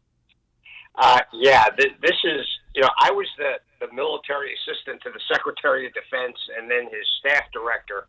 So I worked directly for Secretary Rumsfeld for basically 6.5 years and I got to tell you, he was a very private person. He hated that people might know his medical stuff that he had to go through at various times, but he understood the rules. You know, you can't just disappear. Your deputy, for sure, needs to know that she needs to be available and ready to go. You don't just go in for a medical procedure and not notify anybody. And then if it takes a turn for the worse, as this apparently did, and you need an extended stay in the ICU, for goodness sake, you've got a responsibility to make sure the chain of command is ready and functioning. And maybe you at least got to tell your boss, for goodness sake, the President of the United States. This is a Keystone Cops kind of event. And it's unsatisfactory. I mean, this is one, I'm not big at calling for Congress to do anything because they usually screw it up when they do. But this is one Congress needs to investigate. This is unsatisfactory performance and behavior on the part of the Department of Defense, of which I tend to give some leeway because I know how complicated their job is. But this is ridiculous. Yeah, well, what kind of consequences should he face?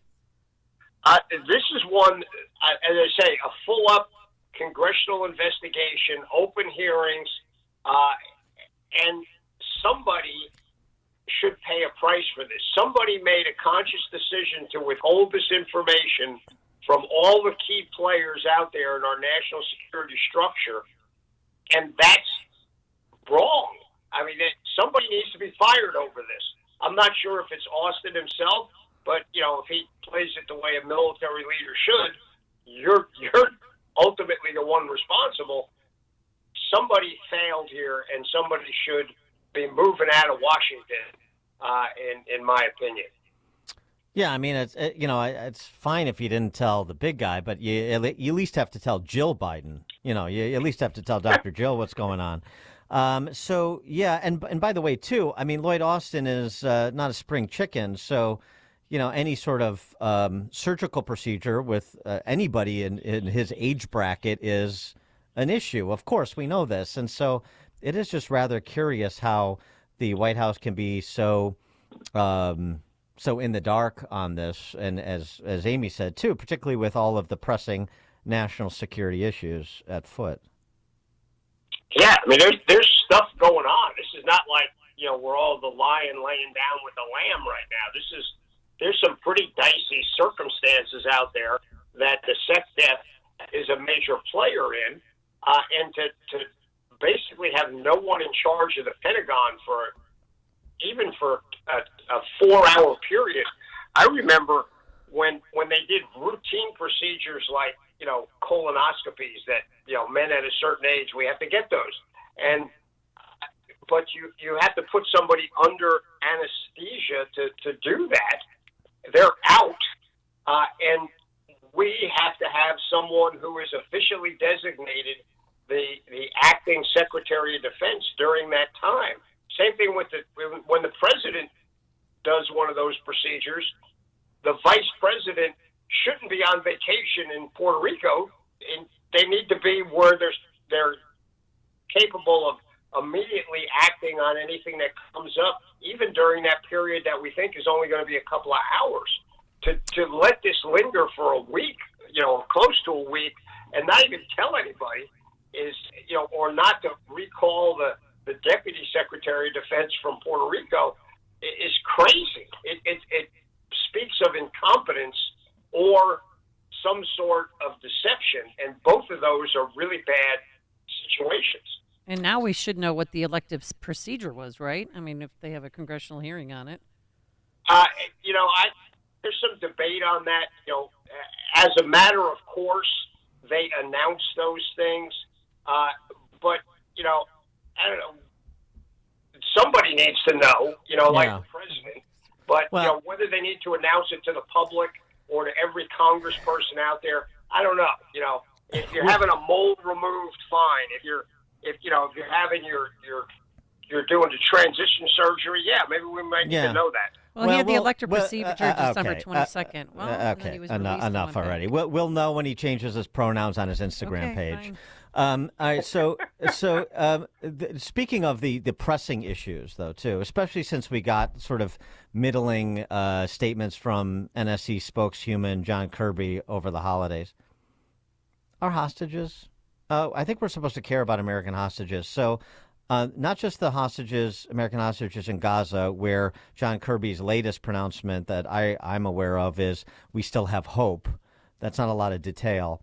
And then also, too, I'm glad the Wall Street Journal hasn't forgotten about him, but the D.C. Press Corps has. Evan Gershkovich, who's been improperly held by Putin in Russia for the better part of a year almost now. And just comparing and contrasting the efforts that were made to get Brittany Griner out versus this Wall Street Journal reporter. So what about our hostages in the Middle East and that reporter in Russia? What are we doing? Seemingly very little.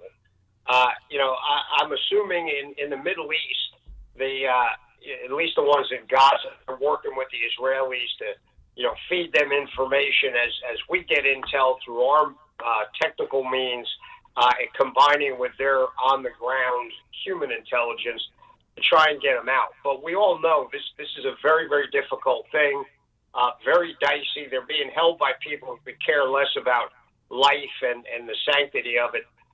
So it's that one. We're all praying that they get out, but I got to tell you, it's we're getting to make it a longer shot here. And that's sad, but that's the reality. And to say otherwise is kind of foolish. But the government should at least be showing us what they can as far as their efforts, just from the standpoint of confidence in the people that are supposed to be our leaders. When they come across as, well, we only care about this when it's a celebrity kind of person or somebody that's in one of the classes of people that we think deserve extra attention, and the regular folks we don't care about. I'm amazed with the journalists. I realize it is a Wall Street Journal journalist, not New York Times, but normally journalists, they go crazy. It's like they're the most important people in the world. Just last night they did a story on TV about this Al Jazeera journalist that lost his family. And then they go on with the tropes of, when a journalist dies, there's just silence. It's like, I'm sorry, journalists, you do an important job. You're not doing it terribly well right now, but you are not the most important humans on the earth. But all of our citizens are and deserve the attention of our government when they're under threat, as these people are. And we need to be doing something about it. Particularly with the hostages in the Middle East, it just seems like we have outsourced this matter to Israel and whatever negotiations are ongoing with Qatar as the lead negotiator for Hamas. Is that where it's at? And it seems that that's where it's been for a long time. Is it still there? From a negotiation standpoint, that is where it's at. As far as outsourcing to Israel right now, that's about the best we can do. The Israelis have the people on the ground. They have the human intelligence there. We are in contact with them all the time. They are by far our best partner in the Middle East and one of the best in the world, something some people forget sometimes. And the best chance we have of getting those people out is by cooperating with Israel, assisting Israel in the efforts to do so. If we decide to send our own people in a very specific circumstance, you have good intel that hostages X, Y, and Z are in this location at this moment, and we decide to launch our people as an augment to what the Israelis are doing, that is on the table and may come up. But right now, we don't know where they are. And we're in the search mode as the Israelis do their operation. And without that operation, we'd have no chance of ever seeing those people again. I got to tell you. Stephen Bucci served America for 3 decades as Army Special Forces, an officer, and top Pentagon official. He's a visiting fellow at the Heritage Foundation's Allison Center for Foreign Policy Studies. Stephen Bucci, thank you as always. Okay, take care. Thanks. Thank you. And he joined us on our turnkey.pro answer line. Listen to podcasts of Dan and Amy from the AM 560 mobile app. Download it today at 560theanswer.com/mobile. A great smile can make you feel happy and confident. So when you consciously conserve your teeth, that glowing smile will show through. At Best Dental Group, Doctors Economos, Gavalis, and their staff are ready to help you create that perfect look or maintain the one you have now. Along with general dentistry, Best Dental Group is a multidisciplined practice with an orthodontist, periodontist, and prosthetic specialists on site. They use the newest breakthroughs in dental technology, such as titanium implants, Invisalign clear braces, and laser treatments. Don't let fear get in the way. They can recommend sedation to make your experience as comfortable as possible. Best Dental Group is located in historic downtown Bartlett and is a multilingual office. Call 630-830-4930. That's 630-830-4930. Or visit bestdental.org. Best Dental Group, sharing your conservative values and helping you to conserve your teeth. True story. I know a couple that almost got divorced because he had a knee replacement and still is in pain to this day, by the way, so it didn't work. And his wife had to take off time from work to be his nurse, and sometimes that doesn't work out. So before you go under the knife, think of other options. Think of QC Kinetics. Don't go another year compromising because of the pain in your knees or shoulders or hip. Call QC Kinetics now. QC Kinetics is the nation's leader in regenerative, non-surgical pain relief. You know, your body has what it needs to restore and repair that damaged joint tissue. And guess what? QC Kinetics can make it happen. No drugs, no surgery, no downtime. Folks, the future of pain treatment has arrived. Hundreds of board-certified QC Kinetic providers have treated tens of thousands of satisfied patients all over America. People with back pain, hip pain, any pain associated with arthritis or an injury. Give it a try, folks. This is not a Band-Aid. This is a revolutionary treatment that can get you moving again. So get your life back. Get your relationships in line. It's non-surgical. So this is a year you've decided to fight back against that pain. Take the first step now. Call QC Kinetics. Get a free consultation. Yes, it's free. 312-809-5955. That's 312-809-5955. 312-809-5955.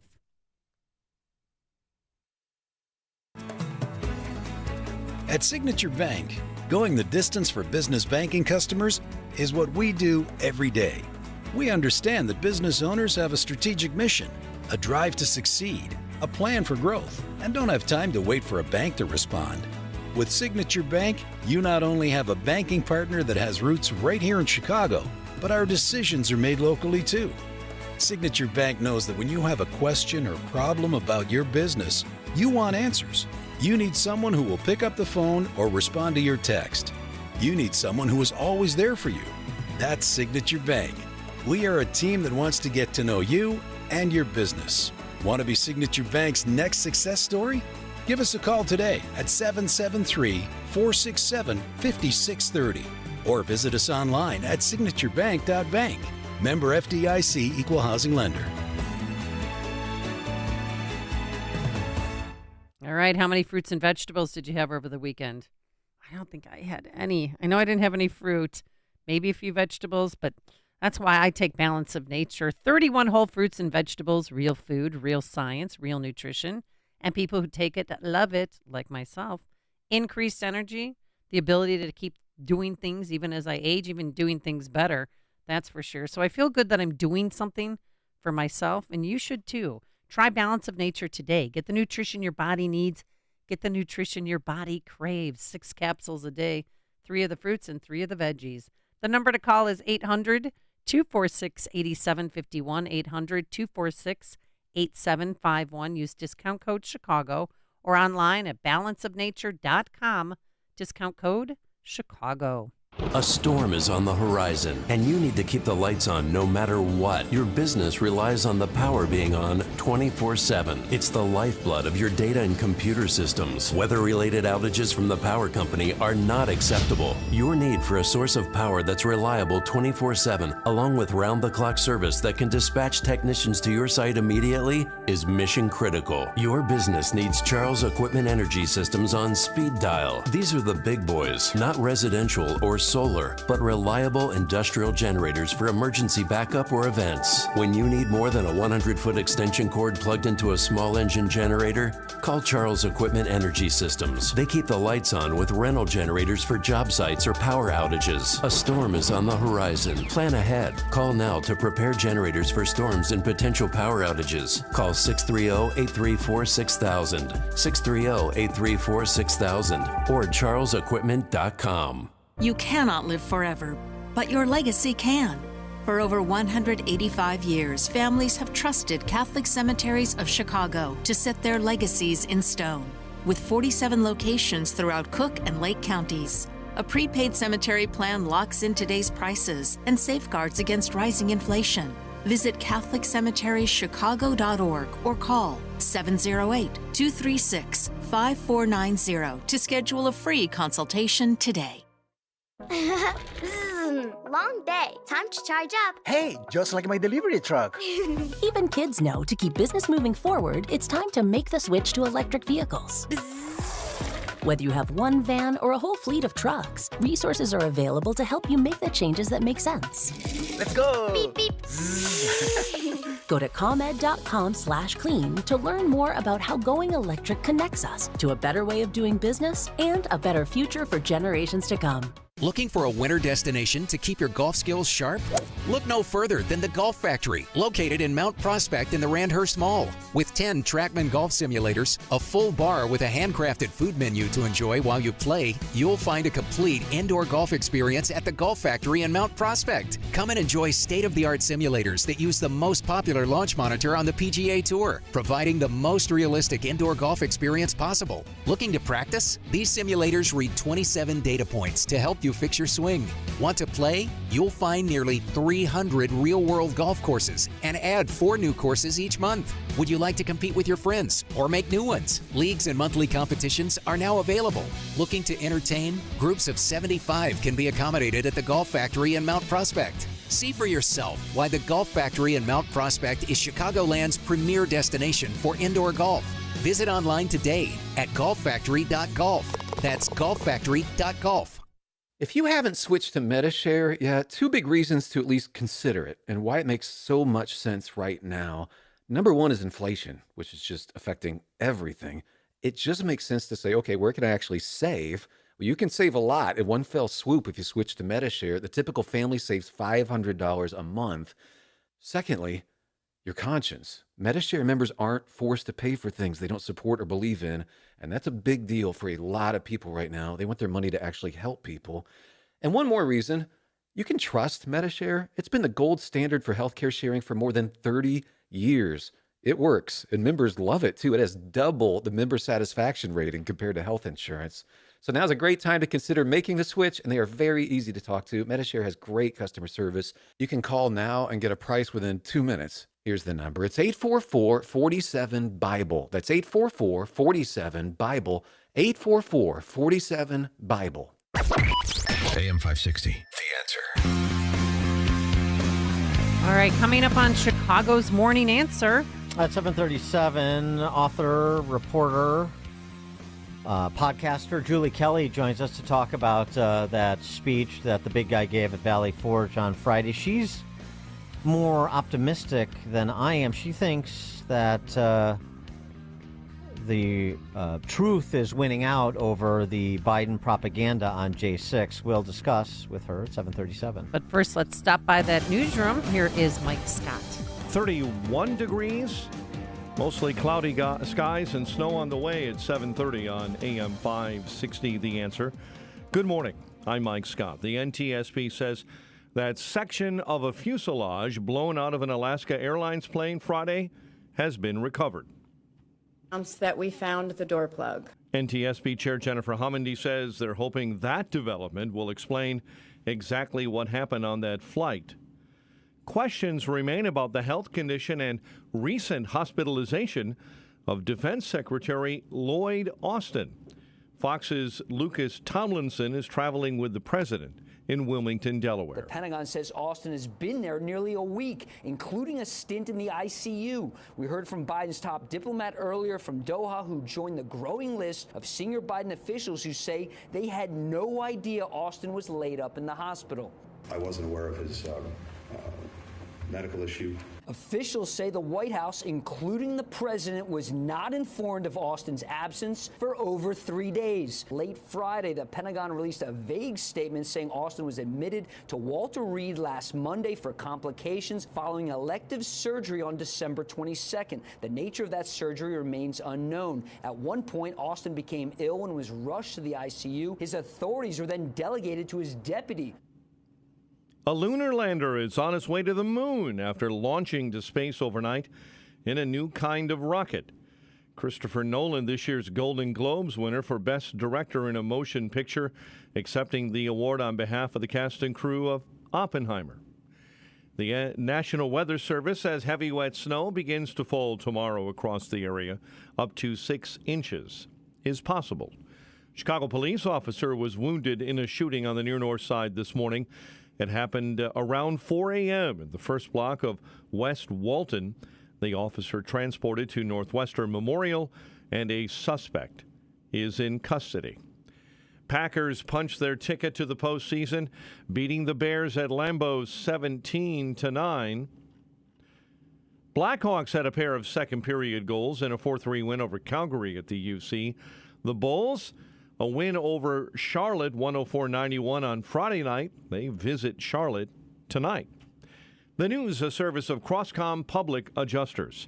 If your home or business has an insurance claim, Crosscom will help you get what you need and have coming to you. They've helped thousands. CrosscomPublicAdjusters.com. A check of traffic and weather on the way next on AM 560. Mike Gallagher looks ahead at 2024. Are you ready? Are you buckled in? Are you bracing yourself? We're going to need each other. We're sort of in this split between establishment Republicans and Republicans who have pivoted into a more populist, America First outlook. And that, to me, is what the whole year is going to be about. The Mike Gallagher Show. Weekdays at 9, right before Dennis Prager at 11 on AM 560. The Answer.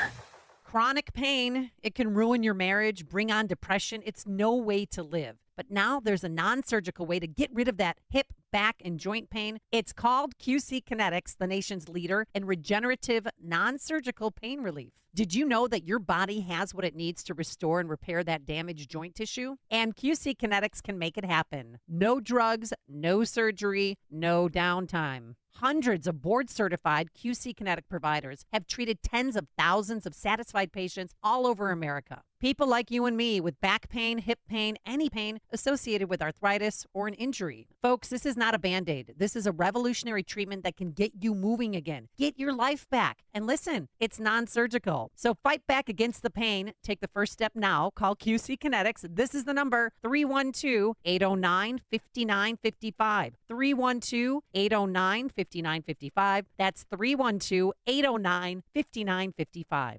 The words you are about to hear are taken from letters sent in by members of the Trinity Debt Management Program. Dear Trinity, today I'm making my final credit card payment. Before I came to you, I was in a constant state of anxiety and panic, but now there is hope for my family's financial future. Working with Trinity made me understand that I'm not alone. You really do help people. Your kindness will never be forgotten. Without Trinity's support, I would not have achieved my lifelong goal of becoming debt-free. We saved a lot on interest and penalties, of course, but the reward was the gift of human kindness. Trinity has carried me through a very difficult time in my life. You're amazing. I used to feel so anxious and hopeless. Now I feel grace and peace. God bless Trinity as you continue to help others become debt-free. If credit card debt has you down, call Trinity at 1-800-990-6976. That's 1-800-990-6976. As a local business owner, you get called every week by marketing companies. We get it. We have hundreds of satisfied customers. Here's what a satisfied client recently said.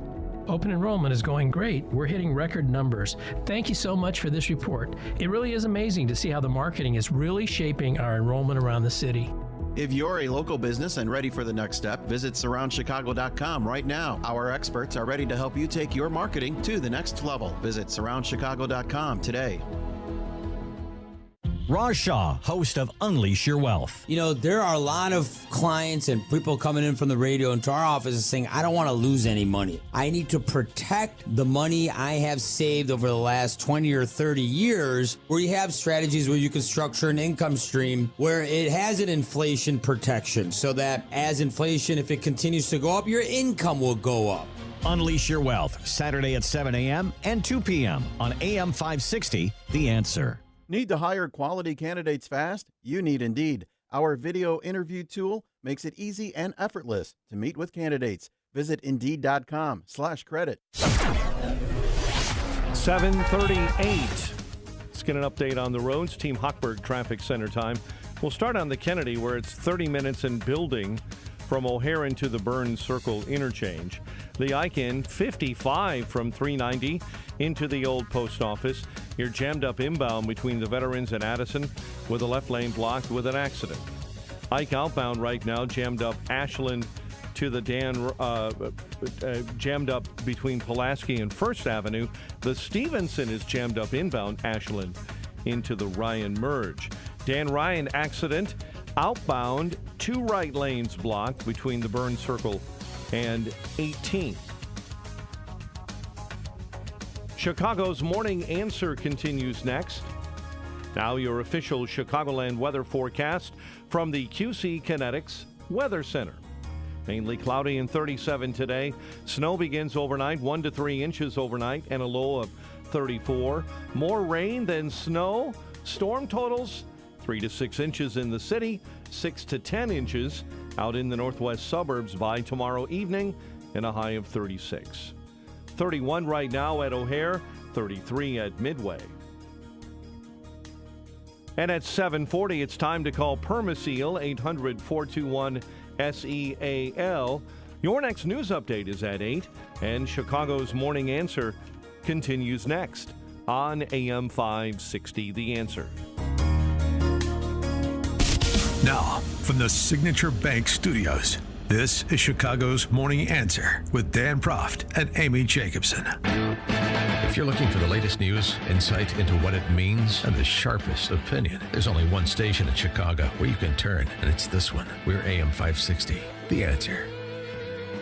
Top of the morning, Dan and Amy. So on Friday in Valley Forge, Mr. 10% presented what appears to be the central claim that Team Biden is going to make, at least until it stops being effective. The central claim they're going to make: nothing else matters if we don't stop a MAGA dictatorship. Focus solely on that. That's the only thing that matters. It's a MAGA dictatorship. You need to vote against that. A day forever shared in our memory because it was on that day that we nearly lost America. Lost it all. Today, we're here to answer the most important of questions. Is democracy still America's sacred cause? Trump in Iowa over the weekend responded to Biden's claim. Although yesterday he tried to play tough guy, I'm a threat to democracy. He's a threat to democracy because he's incompetent. He's incompetent. And a lot of people said, that's going to be their theme, that I'm a threat to democracy. They're screwing with our elections. They're doing things that nobody's ever done before. Yeah. I think Trump gets it, although it's going to be bigger than I'm a threat to democracy, meaning Trump. It's Trump and Trump voters. It's a cabal. It's a conspiracy to overthrow the federal government that you saw just an example of on January 6th, but it is still very much real and out there in America. And it's so, It's so insulting. He keeps saying that Jill and I attended the funerals of police officers who died as a result of January 6th. What police officer? I know Sitnik, he died but he didn't die because of the riots, but they claim that he did. Remember, they had him lay in state and all that. So this is, I don't think that he's Trump's response. What would you MAGA dictatorship, and the response is, I'm not a threat to democracy. He's a threat to democracy because of his incompetence. I don't think that's good enough. What would you? I think there needs to be a response on the substance of this, particularly as more information becomes available. Like, for example, the story out from John Solomon over at Just the News this morning that there was no plan for Trump to head into the Capitol on January 6th of 2021. This has been promoted, the idea he was going to join his fellow insurrectionists to, overthrow the government and install himself as king. Well, the Secret Service had no plans to take Trump to the Capitol on that day, which is a leading indication that he had no plans to go to the Capitol that day, because Secret Service obviously has to map out the security details of the president's movements. And so that is another lie, another fiction that has been told by the members of the January 6th Star Chamber and amplified by the D.C. press corps. This stuff needs to be out there. You need to respond to this idea. You can't just wave it off that there is a subversive MAGA movement up front to end our democracy, quote unquote. Well, remember one of his staff members said he tried to grab the steering wheel of the limo. Well, that was one of the whistleblowers. Right. Yes. I mean, come on. That woman, whatever her name was. Right. So this, and of course she got her star turn, but this is why the response needs to be commensurate with the charge. Clay Higgins, congressman from Louisiana, former law enforcement, was on Tucker Carlson's interview program that he posts on Twitter. And he had something interesting to say as somebody who has been pressing Christopher Wray about the presence of FBI assets on that day and so forth. Listen to what Higgins said about the evidence that he still has or is privy to that has yet to be released. To set the stage for what happened in J4, 5, and 6, and to entrap thousands of Americans from across the country and lure them into this set stage on J4, 5, and 6. The people that were involved in that is quite a large web. So, yes, sir, we do have a great deal of evidence compiled, and we're gradually, professionally rolling that evidence out. So you sort of answered the question right there in larger terms. You just said that elements within the federal government, I assume law enforcement, intel, and military, and I'm using your words, lured Americans to Washington into what you called a trap. Yes, sir. So that's a shocking, and I assume that's a sober conclusion based on the evidence. That's what you're saying. That would be my sober assessment as an investigator. For more on all this, we're pleased to be joined by Julie Kelly, her Substack, Declassified with Julie Kelly. She's also the author of the book January 6th, How Democrats Used the Capitol Protests to Launch a War on Terror Against the Political Right. Julie, thanks for joining us. Appreciate it. Good morning, Dan and Amy. Thanks for having me on. So you tweeted out interesting perspective on this. You think that, as I'm interpreting your tweet, that Biden's speech on Friday was more of an act of desperation, that they're losing the popular belief in what they're trying to spin, that January 6th was an insurrection and that effort to overthrow our democracy, quote unquote, representative republic, and install a MAGA dictatorship, that has less and less currency with each passing day. That's exactly right. And so I think that they are in panic mode. which is why Joe Biden went to Valley Forge to somehow compare himself to George Washington, saving the, as you say, democracy, republic, whatever term they want to use, from the evil forces of MAGA world. But look, we have polling that bears this out as well. And the Washington Post poll that was released a week or so ago that shows a drop in not just the belief that Donald Trump was responsible for January 6th, but also that it was mostly violent. You see now that's sort of measured between mostly violent and mostly peaceful, but also a pretty significant drop in the number of people who believe that the 2020 election was legitimate. Look, Dan and Amy, the entire Democrat plan for 2022 and 2024 was to make this about January 6th. They really thought January 6th would kill the MAGA movement. They thought they would see massive defections from the Republican Party. They thought it would finish Donald Trump. Not only has none of that happened, and you could argue that it's made him somewhat stronger, but now we are getting all of the revelations about what we weren't told about January 6th. The release of the video that showed people clearly walking into the building with police standing there. The still unexplained role of the FBI and other law enforcement agencies. How many were there, either in a plainclothes capacity, undercover, or certainly FBI informants? So what Clay Higgins talks about, and he's a former law enforcement official.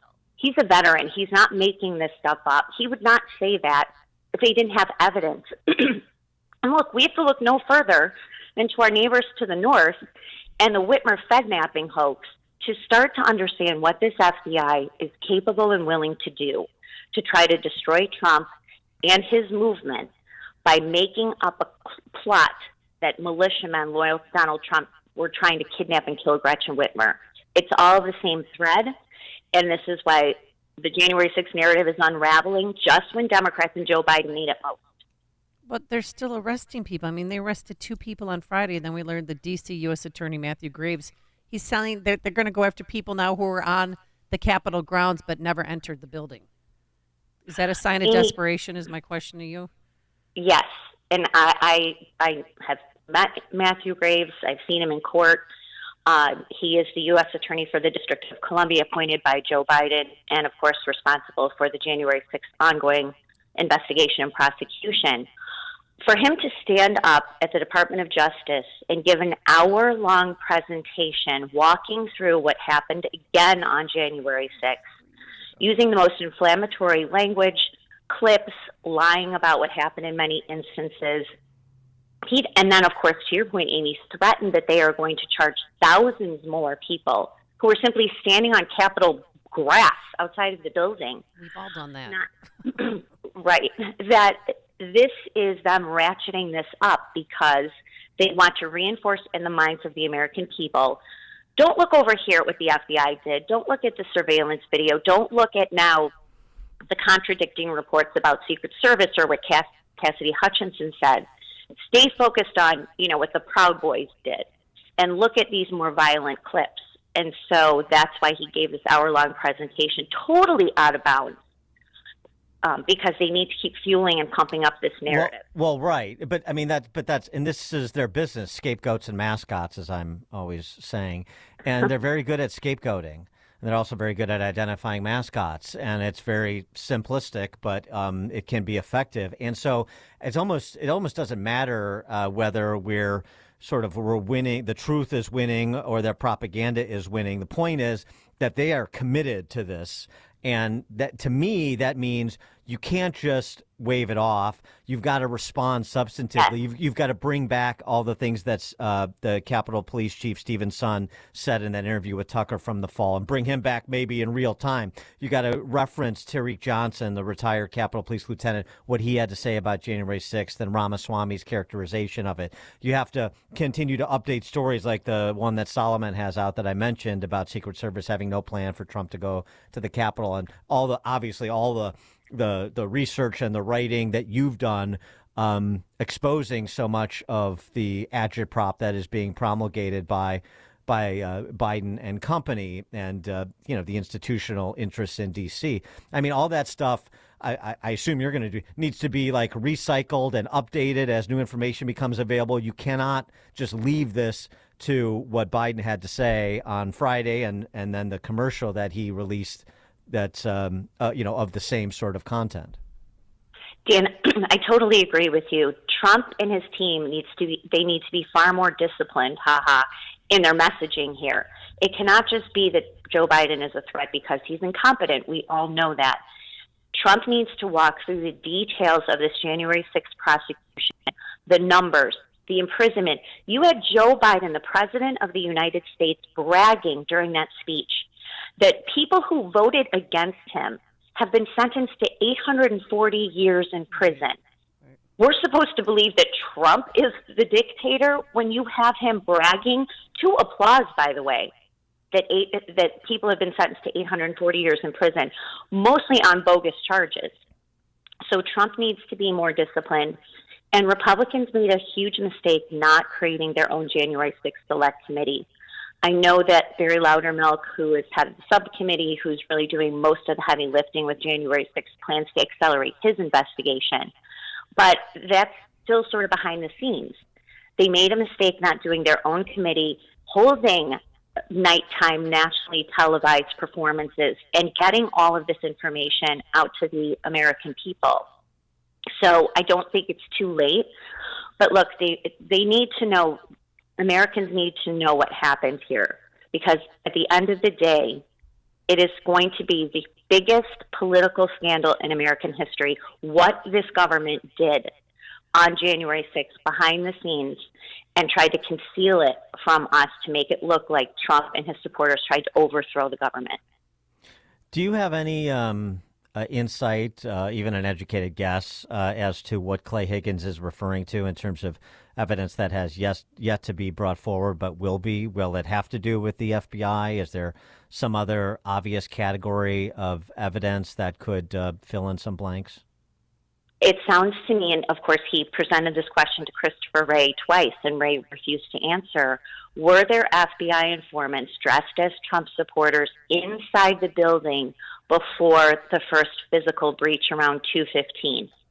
Chris Wray would not answer. And Representative Higgins said, it should be a no. You should say no. And he really kind of got in his face, and Wray got flustered, and he said, well, I can't talk. It's an ongoing investigation. You can't tell the American people with certainty there were not FBI confidential sources dressed like Trump supporters hiding inside the Capitol building before protesters entered. Furthermore, this has been another big question that Clay Higgins addressed. How did these people know how to get around the Capitol building? None of them have been in there before. I'm sure you guys have been there. It is a huge, massive building. They don't have signs up saying, Nancy Pelosi's office is over here. The Senate gallery is over here. You know, they had to have people in there directing individuals to these locations where there just happened to be photographers there. This is what we saw in the Whitmer Fednapping hoax. Recall in April of 2020, the storming of the Capitol in Lansing. Same thing. The FBI told the Michigan State Police to stand down, let protesters into the building. Photographers were in there. They were chanting for Gretchen Whitmer. We saw the same optics 8 months earlier. Fast forward to January 6th, same thing, same FBI, same chief, by the way, Stephen D'Antuono, head of the Detroit FBI field office, promoted to take over Washington 3 months before January 6th. These are not coincidences. Julie Kelly, her Substack, Declassified with Julie Kelly, her book, January 6th, How Democrats Used the Capitol Protests to Launch a War on Terror Against the Political Right. Julie, thank you as always. Thank you. And she joined us on our turnkey.pro answer line. There's only one radio show in Chicago talking about today's biggest stories and telling you what they really mean. That show is this one, Chicago's Morning Answer on AM 560. The Answer. When you're looking to make your business bulletproof, what comes to mind? Trustworthiness? Accuracy? Truthiness? Well, that's not even a real word. In today's competitive business landscape, considerations like trust, attention to service, accuracy, and knowledge are critical. So is cost, and finding the right balance is important, especially where your business insurance, employee benefits, and executive compensation needs are concerned. For bulletproofing your business, remember DSP Insurance Services. DSP is family-owned and has provided comprehensive risk management solutions and strategic excellence across industries for over 40 years. Business owners continue to partner with DSP because they offer the robust services of a national broker, yet a personal touch that is harder than ever to find these days. Contact DSP Insurance Services for a business and risk audit today. Visit online at dspmybusiness.com. That's dspmybusiness.com. DSP Insurance, your outsourced risk management department since 1981. Do relationships today seem harder than ever? In the world of IT management and infrastructure, what if you had a business partner that thinks like you, is easy to work with, and just seems to get it? MS Consulting Services has been doing this for 25 years. But don't listen to us, listen to some actual customers. This is Bruno. I work for a medical software company. Being in this field, trust is very important. MS Consulting has been my trusted partner for almost 20 years. They are experienced, dependable, and honest. They do not try to oversell. They truly want to help and are willing to go out of their way to prove it. Hi, my name's Gary. MS Consulting Services was laser focused on understanding the needs of our business. It was a priority to them to understand the needs of our customers. They're not just helpful, they really are experts at what they do. So if you want a relationship like this, call John at 1-800-MIT-0404. You'll be glad you did. Are you ready for an adventure of a lifetime? Journey with me, Dr. Sebastian Gorka, on the Patriots Alaska cruise this summer. It's an incredible opportunity to engage with me and other like-minded patriots on an epic 7-day cruise over 4th of July weekend. Witness the untouched wilderness of Alaska while discussing America's future. What could be better? Join me from June 29th to July 6th. Call 855-565-5519 or reserve online. PatriotsAlaskaCruise.com. AM 560, The Answer. All right, coming up on Chicago's Morning Answer. Pro-Hamas protesters desecrate a military cemetery in L.A. And they do much more than that here in Chicago and in Seattle. It is now 8 a.m. WIND Chicago. He hopes to prevent the war in Gaza from spreading. I'm Dave Anthony, Fox News. But as Secretary of State Antony Blinken goes to Israel today for talks, a suspected Israeli airstrike kills a militant commander in Lebanon, and Fox's Jonathan Savage reports. Things will flare up now, one security source tells Reuters after the killing of Wissam al-Tawil. The news agency says the high-ranking member of Hezbollah's elite Radwan force died when an Israeli airstrike targeted his SUV. Hezbollah and the Israeli military have exchanged fire across the Lebanese border since the war in Gaza began in October. Now, Defense Secretary Lloyd Austin remains in a hospital after complications following elective surgery, but there's controversy.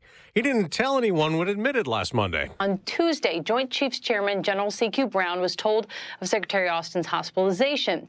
Austin's Deputy Secretary, Kathleen Hicks, was informed that she would be covering certain operational duties. She was actually on vacation in Puerto Rico at the time and was not told that Austin was in the hospital until Thursday. That's when President Biden and senior White House officials were made aware. Fox's Alexandria Hoff. The door plug blown off a plane Friday has been recovered from someone's backyard in Oregon.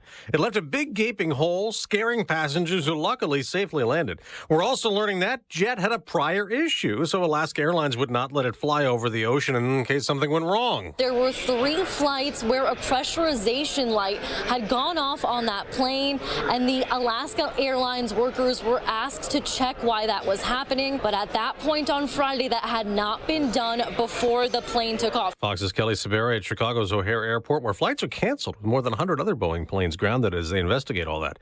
The sky lit up orange before dawn at Cape Canaveral. And liftoff of that rocket is headed to the moon, and next month, the NASA-supported private spacecraft will touch down, the first U.S. moon landing in over a half-century. America's listening to Fox News. Skies are gray. Snow is on the way, and at 8:02 on AM 560, The Answer. Good morning. I'm Mike Scott. That heavy, wet snow expected across northern Illinois on Tuesday. Several inches are possible. Another possible winter storm may impact the area Friday into Saturday, bringing more accumulating snow and this time strong winds. A Chicago police officer was wounded in a shooting on the near north side this morning. It occurred after 4 a.m. in the first block of Walton Street. That officer was transported to Northwestern Memorial Hospital after being shot in the leg. United and Alaska Airlines are canceling more flights nationwide until all of those Boeing 737 MAX 9 jets are inspected. United is the other major U.S. airline impacted, as those jets, nearly 80 737 MAX 9s, have landed, some of those in Chicago on Saturday, forcing passengers to find other ways to get out and about of O'Hare, as those planes have been grounded. Large commercial fire broke out Sunday evening. Tri-State Fire says it happened in the 11 South 200 block of Madison in Burr Ridge.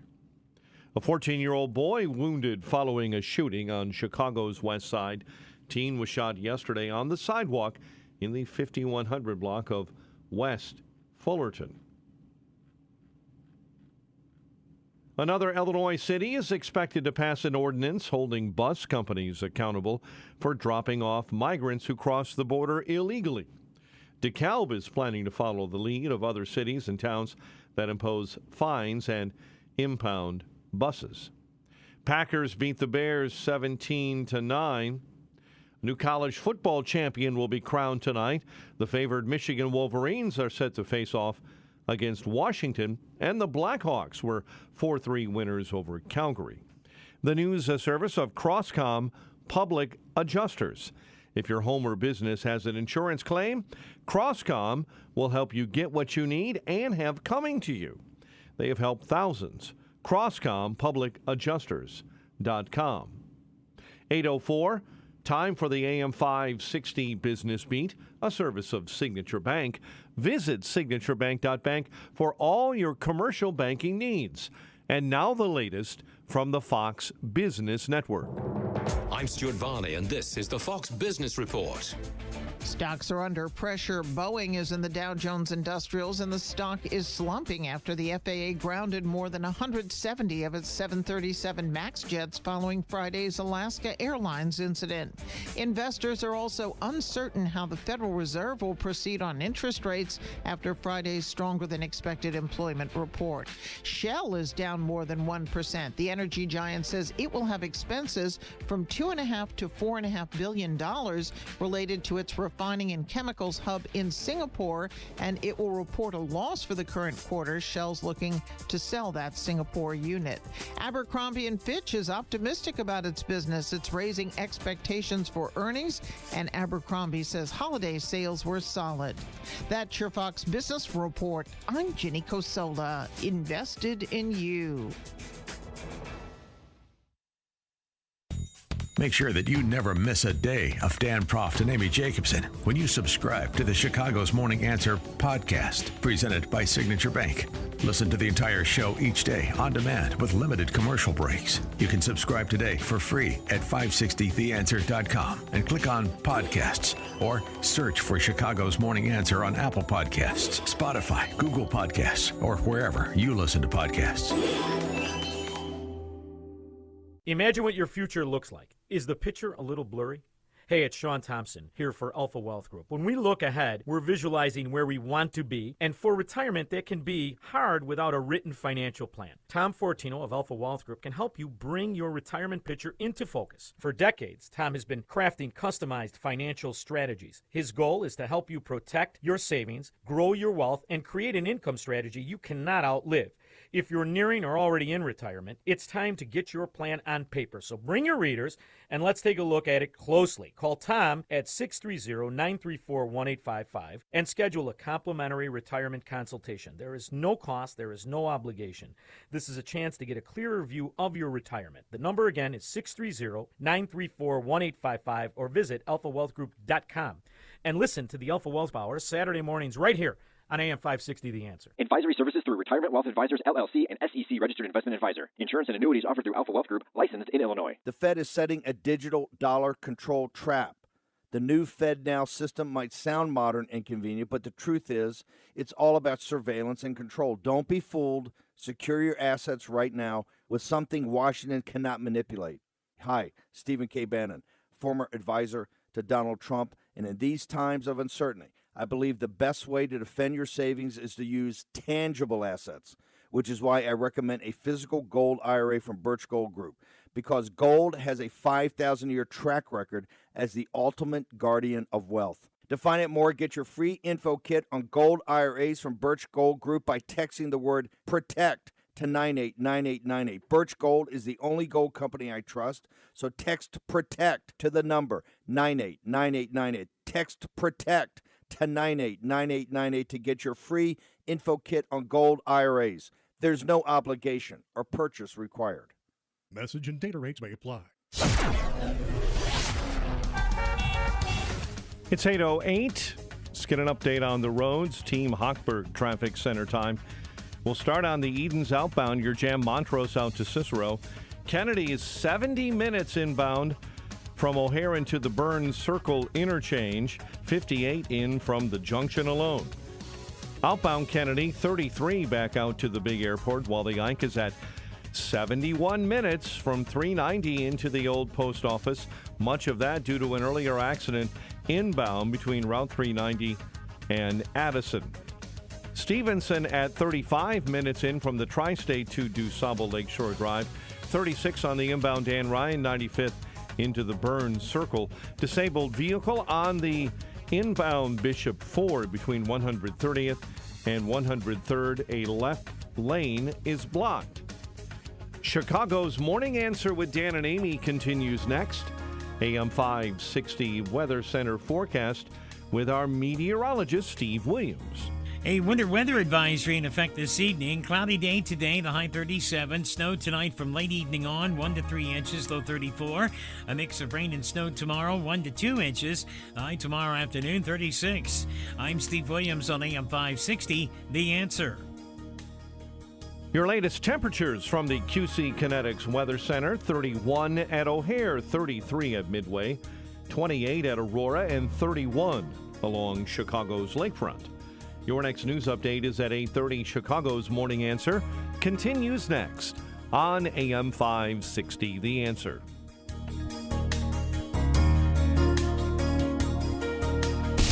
Now, from the Signature Bank Studios,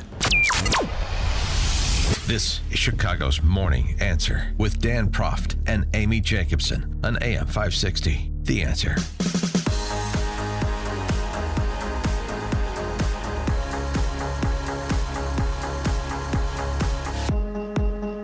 Top of the morning, Dan and Amy. So into the new year, and we've continued to see pro-Hamas protesters, not just on the campuses of Ivy League schools, but of course in the center of urban metropolises like Chicago and LA and Toronto, the world over.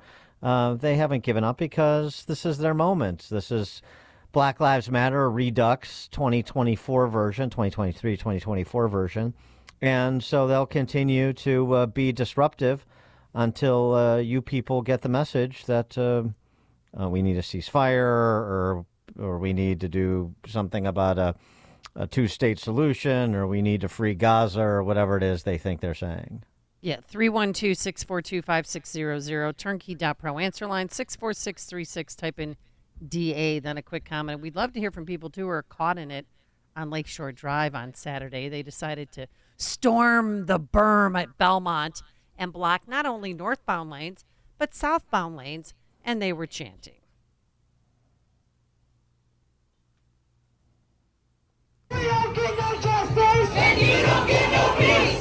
Palestine is our demand. Palestine is our demand. No peace on stolen land. No peace on stolen land. They're stealing our land, and I was part of it. And I got to tell you, I was about to blow a nut because maybe that was wrong terminology. Yeah. Driving northbound. I don't know exactly what that means, but yeah. Well, people got out of their car. We were stuck at Fulton. I see the flags. I'm like, no, they're not. Oh, my God, no, they're not.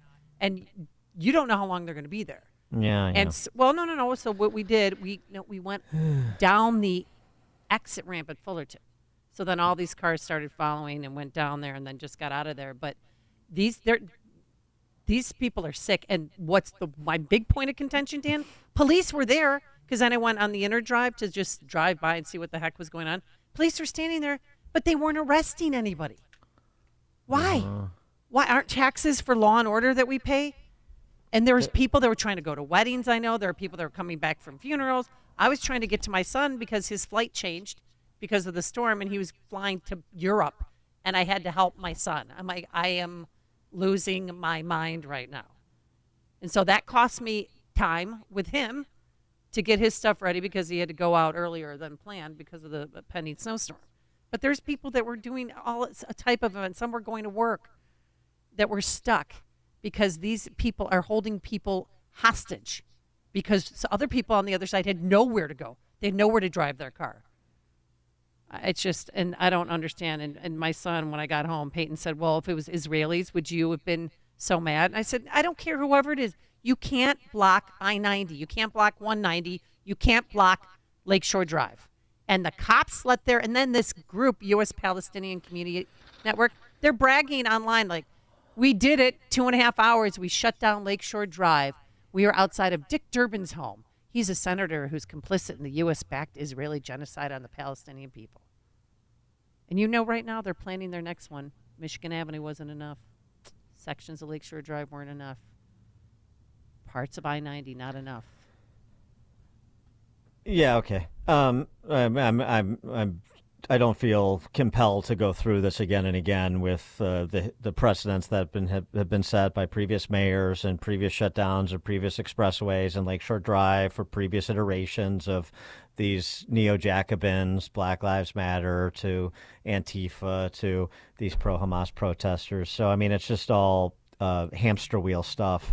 And I don't know. It's just, so what do you want? The cops are told to stand down, so they stand down. They got to worry about smash and grabs at Prada and shootouts like this morning at State and Walton.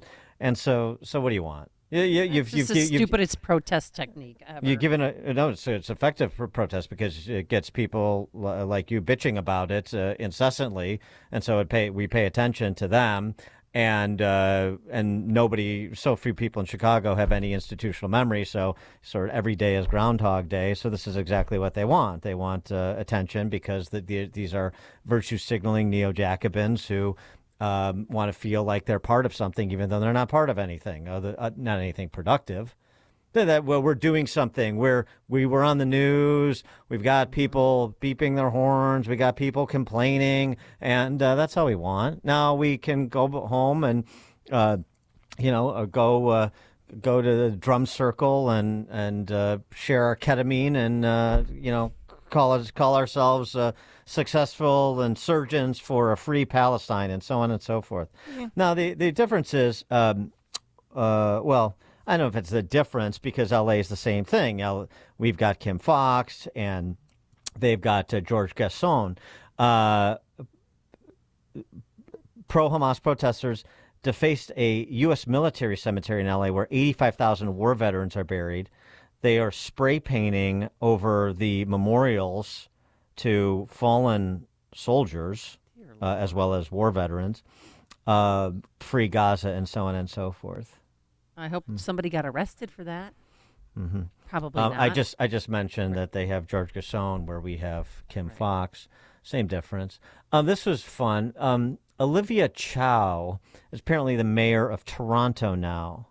Boy, I'll tell you what, some of those Canucks must miss Rob Ford, despite, I'd take Rob Ford high on coke over Olivia Chow. Well, these pro-Hamas protesters, she was having a little event at a skating rink in downtown Toronto, and these pro-Hamas protesters were accosting seniors, trying to have a little skate, and shouting her down, even though she agrees with them, but she doesn't agree heartily enough.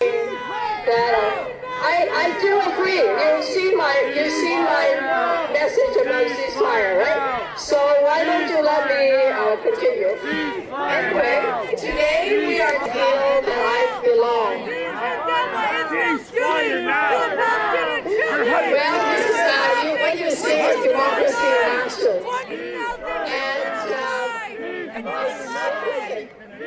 Yeah, those are the eunuchs I thought I that was you having a have. bad day.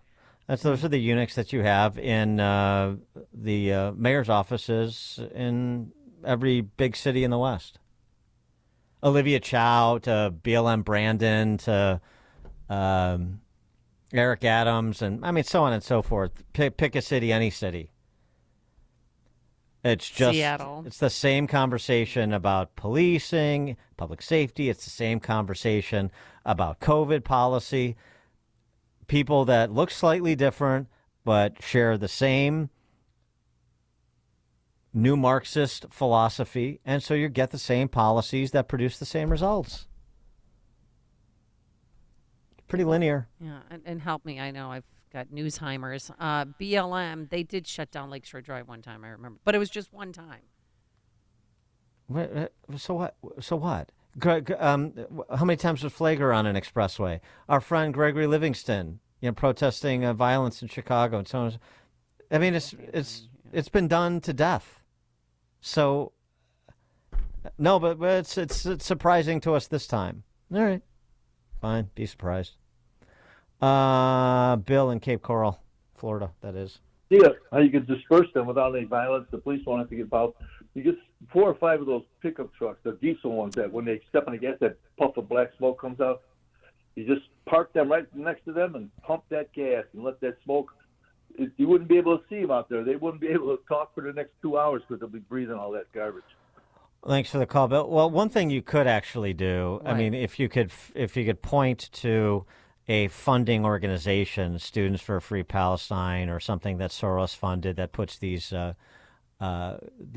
goons out on the expressways, is you could file a civil suit against the sponsoring organizations for false imprisonment. Oh. You could do. I mean, I you know, could I do felt that. like we were being held hostage. Try and bankrupt them. I mean, you could do that. Some enterprising group might want to see if you can trace the money a little bit and then get those organizations into court. At least make them have to spend. So next time I'm stuck in traffic or stuck like this, not in traffic, you're trapped in hell. Just get out and go to people's car, get their numbers. We can file a class action lawsuit against them. Lawfare doesn't have to be just for the left. Robert Bloomingdale. Wow, that's pretty disgusting. I know I heard about that yesterday. But of course, they're going to be blocking the Lakeshore Drive or the Stevenson or the Eisenhower, and the police can't do anything because their hands are tied. They'll get called to the carpet if they just respond and try to remove them, and he should be removed for obstructing traffic. What do you think? Well, yeah. I mean, what should happen versus what we know will happen. And instead, they stood there and just redirected people off of Lakeshore Drive. I'm like, no, physically take them and remove them. Yeah, unfortunately, you're not on the 5th floor, are you? No, I'm not. I mean, What about ambulances trying to get to Northwestern Hospital? Yeah, and women in lab and labor. I know it's fun to recite the same common sense responses that should be the responses of policymakers, but we didn't elect any of those people. We didn't elect people who believe those things. And I'm not just talking about Chicago.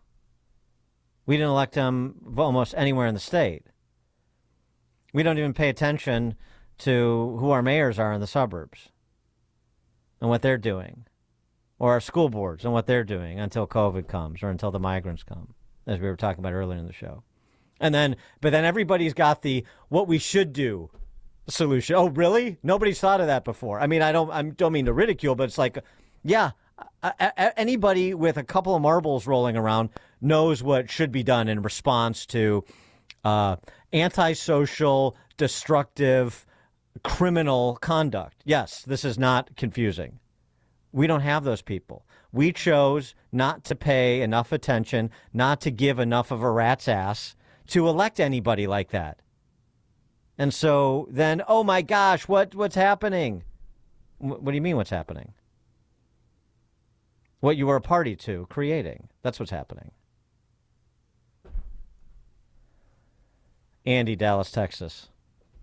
At the risk of making Amy feel better about Chicago police, Glenn Reynolds on Instapundit posted over the weekend a story about Toronto police bringing hot coffee to Hamas protesters that were blockading a Jewish neighborhood. Oh, my God. Yeah. Thanks for the call, Andy. Oh, Franklin McHenry. Andy down in Texas.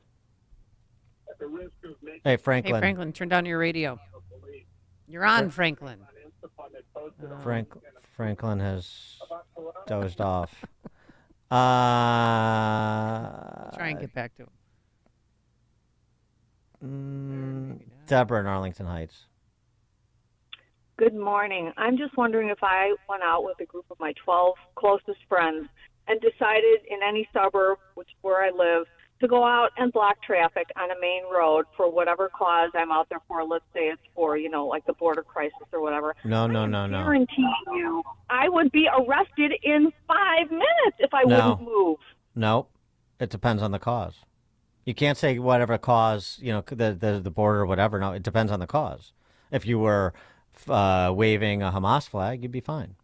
If you were waving a MAGA flag, you wouldn't. That's the point. This is all based. Well, and by the way, I it's think based on issue. They've tried a two-state solution like 6 different times, and it hasn't worked. Yeah, well, I mean, thanks for the call, Deborah. Like anybody is interested in or has the capacity for an actual discussion about Middle Eastern policy and the peace process. I mean, these people don't even know what from the river to the sea means. They're not. This is not like some sort of intellectual movement. I mean, any more than Black Lives Matter is. None of this is. This is destroy the free society movement. Mm-hmm. Got a lot of text messages. One, Dan and Amy, but if anyone tries to get through, they will get arrested. We live in a terribly run state. Yes, we do. Roger, Southside. Hi, yeah, couldn't agree more. You know what? Like you just keep saying, Dan, and I keep saying to people, when did this happen? Well, you let it happen over a series of 30 to 40 years here in Chicago. I mean, this has just been a step down, step down, step down, step down. And like Amy just said, what's going to happen? You're going to eventually find a crazy guy that said, I had enough. Yep. I've lived long enough. I can afford $200,000 for an attorney. I'm going to take some people out here. And, it's horrible that. Well, you say, I mean, first of all, obviously it should never come to that. Thanks for the call, Roger. But what you've seen it in other cities when they blocked one of the main expressways in L.A. You had a bunch of people get out of their car and start picking these people up and moving them, which is, I'm fine with that. I mean, drag them off the middle of the road. I'm fine with that. I'm fine with taking matters in your own hand that way, which is, basically peaceful. All this like talk about running people over and stuff. I mean, stop. That's not what nobody wants to do that. And you don't want to see that, and you don't want to martyr these nitwits. I mean, so there's no point to that. But a little bit of a community action. A couple guys get out of their trucks and say, so you can do this the easy way or the hard way, and we'll pull you off the streets because these people are gluing themselves and they're just lying down inert and they're dragged away eventually by somebody if they don't disperse on their own. I mean, let's put a little bit of, the police have to do this and the government should do that. How about a bunch of adult men get together and address a situation of a handful of these bedwetting nitwits blocking an intersection? I mean, come on. And it's so organized, they're funded. Dan and Amy, Chicago's Morning Answer. This is the morning show more Chicago radio listeners are choosing. This is Chicago's Morning Answer on AM 560. The Answer. Amy Jacobson here on behalf of all of us here at AM 560 The Answer. I wanted to take just a minute to say thank you to each and every one of you who's participated in our annual Food for the Poor campaign over the past month.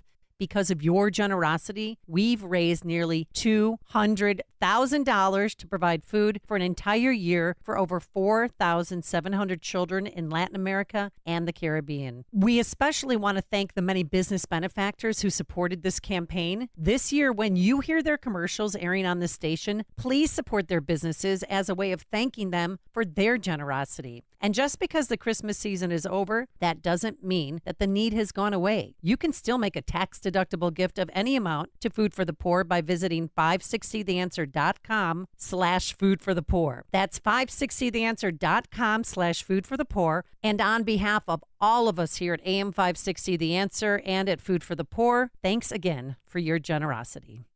Can't wait to do it. I'm going to be doing it soon, and that's taking Balance of Nature.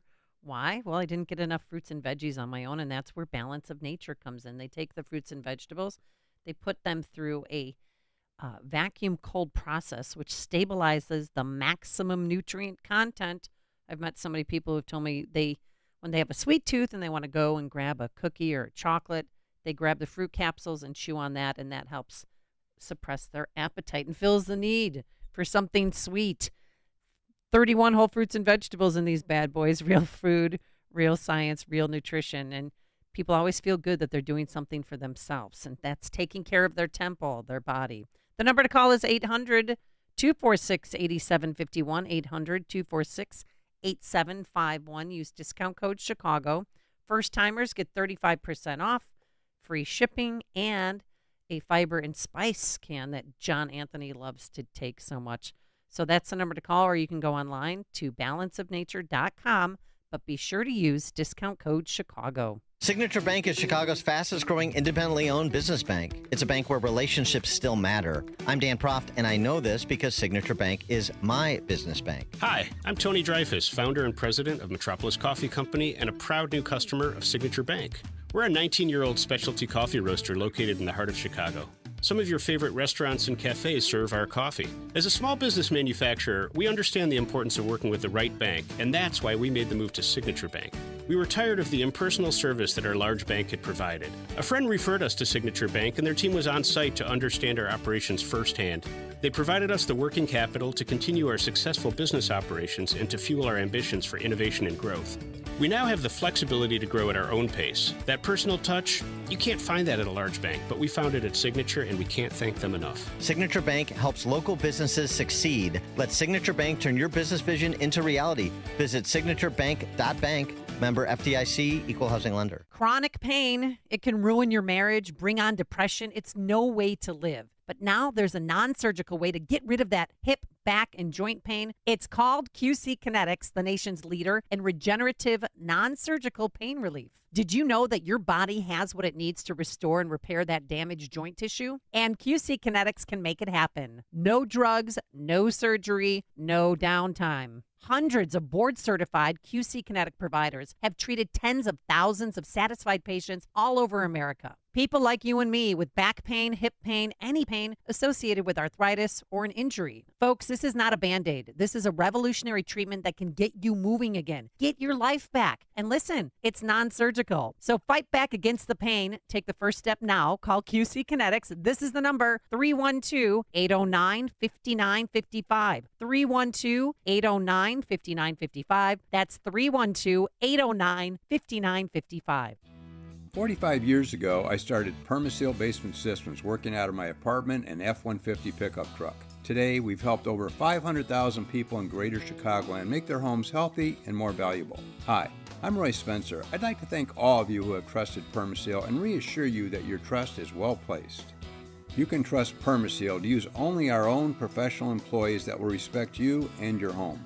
Trust that we will deliver the best value, using fair book pricing so you don't have to negotiate to get the best deal. And trust Permaseal to always stand behind our work and our word. This January, we're celebrating with an anniversary sale offering 10% off all our services or up to 24-month interest-free financing, waterproofing, crawl space encapsulation, structural repairs, even our new attic insulation service. Be sure to call by January 31st to get great savings and great service. 800-421-7325, 800-421-SEAL, or visit permaseal.net. AM 560, The Answer. All right, coming up on Chicago's Morning Answer.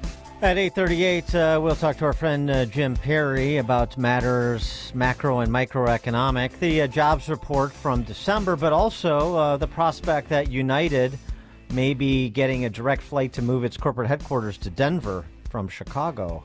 8:38 with Jim Perry. But now let's head into that newsroom. Here is Mike Scott. 32 degrees at 8:32. Former President Trump is expected to make 2 separate court appearances this week. He's made plans to attend a hearing on Tuesday in Washington, D.C. It's a federal appeals court hearing where judges are deciding if the former president has presidential immunity when it comes to any actions taken following the 2020 election. Then on Thursday, he'll be in New York for closing arguments in his civil fraud case. Secretary of State Antony Blinken's shuttle diplomacy in the Middle East continues again today. After meetings with the ruler of Abu Dhabi and the Saudi Crown Prince, he's also scheduled for talks in Israel. House Speaker Mike Johnson says he wants the Biden administration to reinstate Remain in Mexico. We're trying to administer an open fire hydrant. I don't need more buckets. I need the flow to be turned off.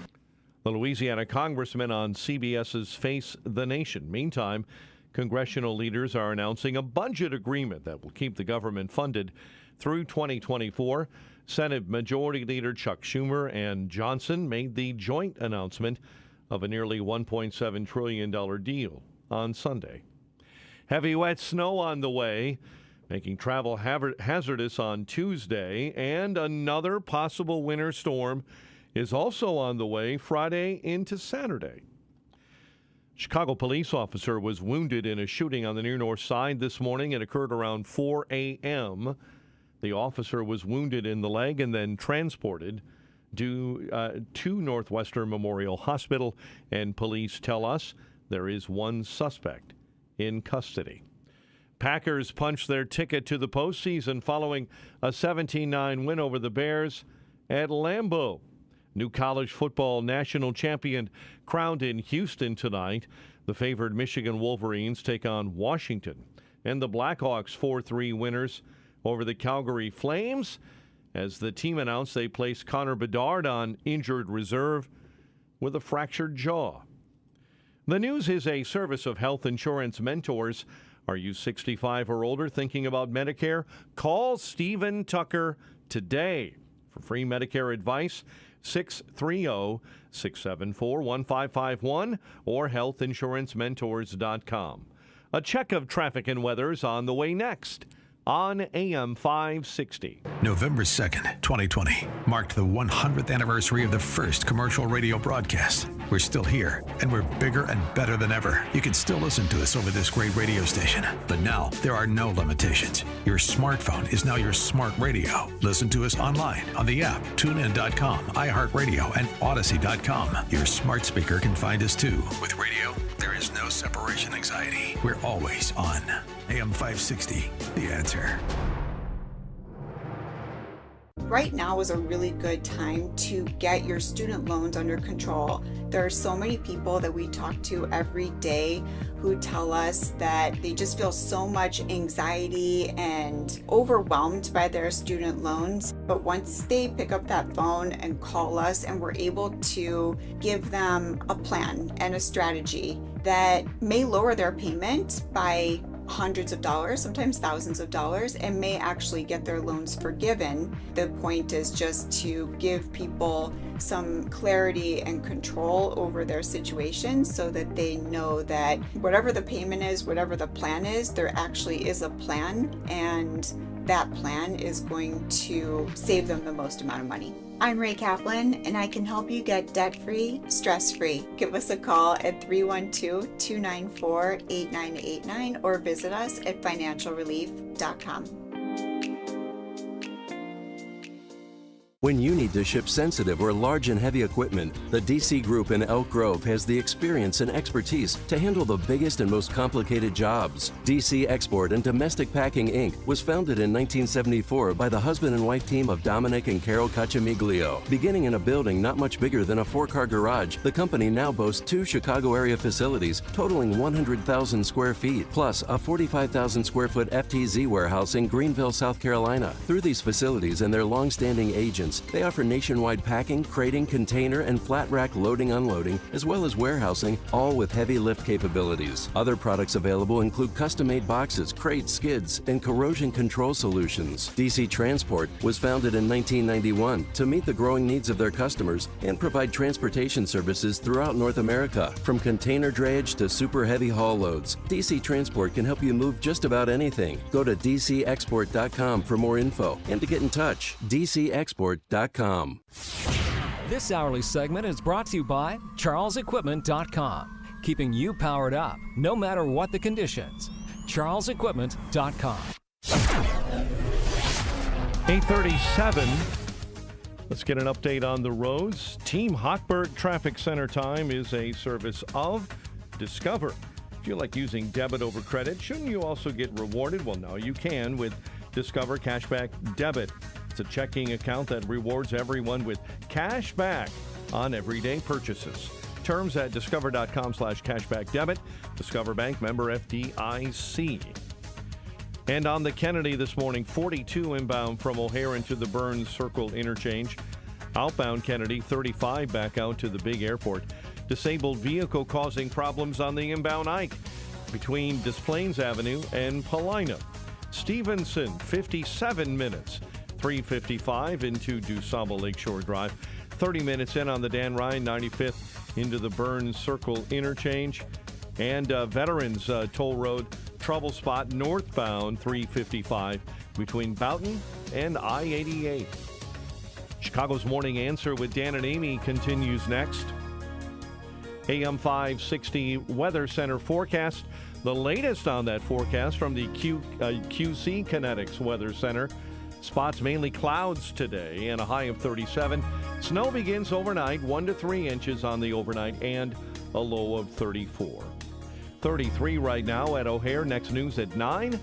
Chicago's Morning Answer continues next on AM 560 The Answer.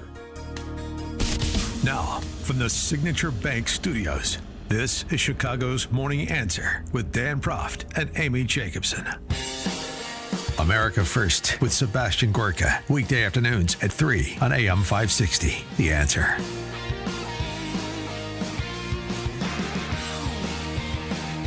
Top of the morning, Dan and Amy. Per that December jobs report, and just the whole year, where the economy was putatively more robust than many had predicted. Yeah, but what sectors?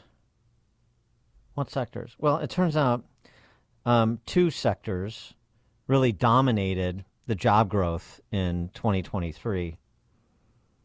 Number one, healthcare, which is a quasi-utility these days after Obamacare, backdoor takeover of health insurance, and government. 500,000 new employees in government. In government jobs?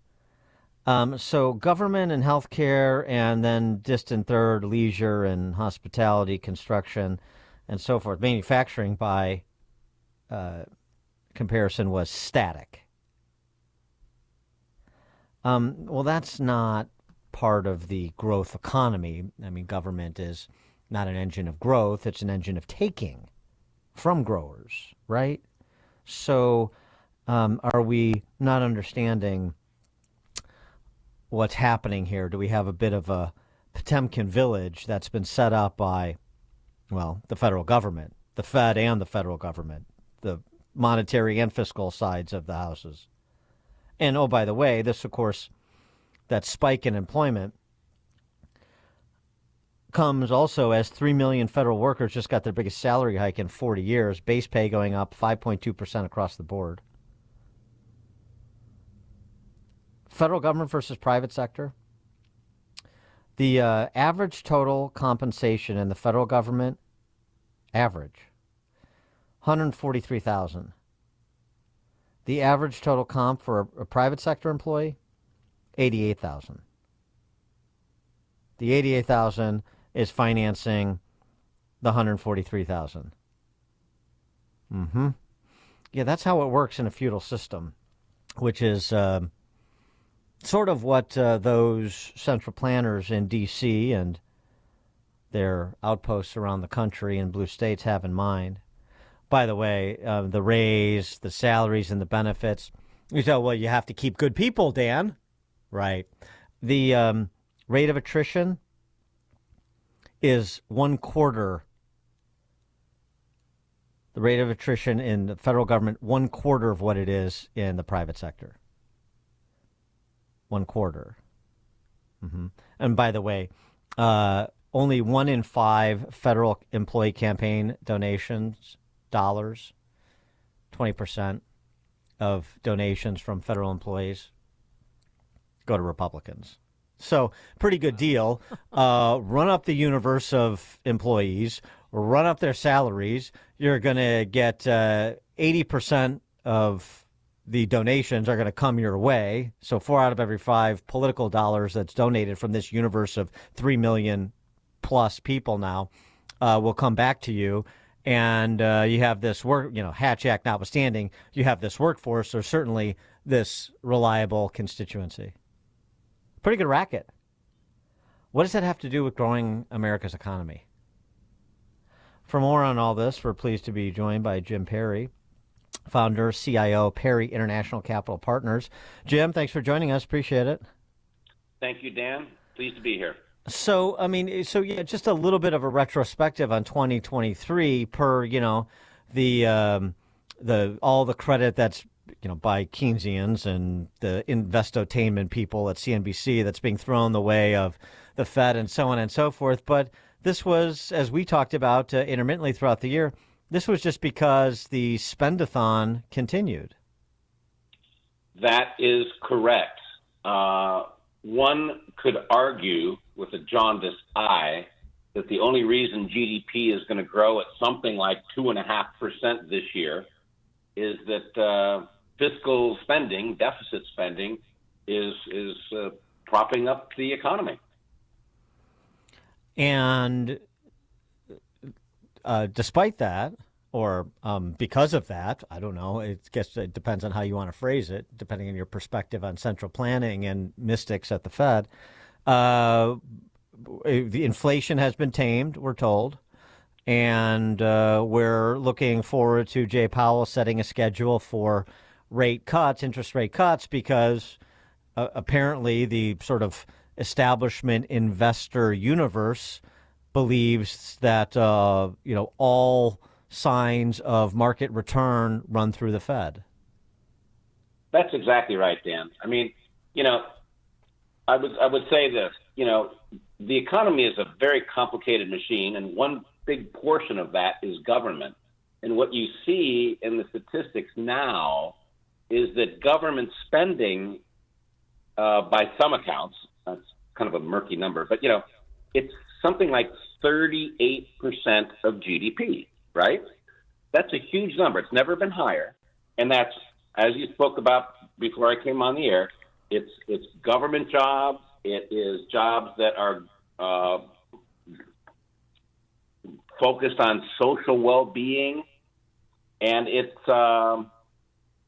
government itself, right? So the government runs the healthcare system, essentially the banking system.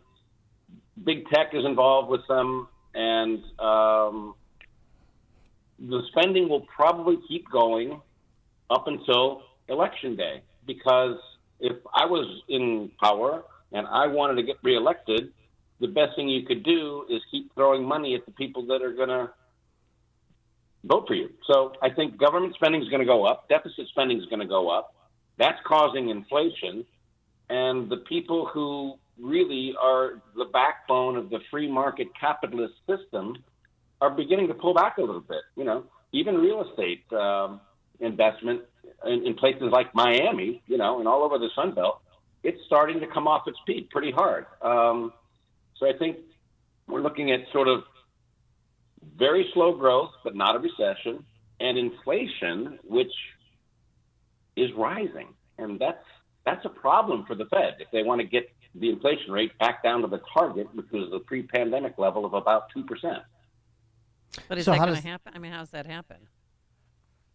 I think that what people underestimate, there's a lot of people that are really, really bearish on the economy, and I'm not one of them. I actually think that GDP is actually going to be positive this year. And part of the reason for that, Amy, is that, you look at, despite ourselves, private wealth in this country, private wealth, ownership of assets by people who have them. In the third quarter, we haven't gotten the fourth quarter GDP numbers yet, and it's out there every quarter. Private wealth in this country is $155 trillion, right? Mm-hmm. Now, put that in context. The stock market's worth $45 trillion, and GDP is kind of 29. So you've got a pool of assets. So this is private businesses and real estate.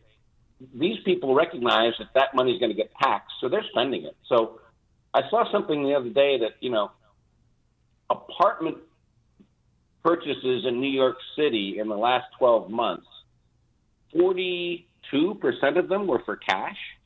And around the country, it's about 35% of all real estate that's bought is in cash. In the state of Florida, that number is probably something more like 60%. And in South Florida, it's 80, right? So the point is, higher interest rates haven't slowed down the consumer at the margin. Restaurants are full, hotels are full, airlines are full, renting a car is expensive and tricky. You don't get what you want.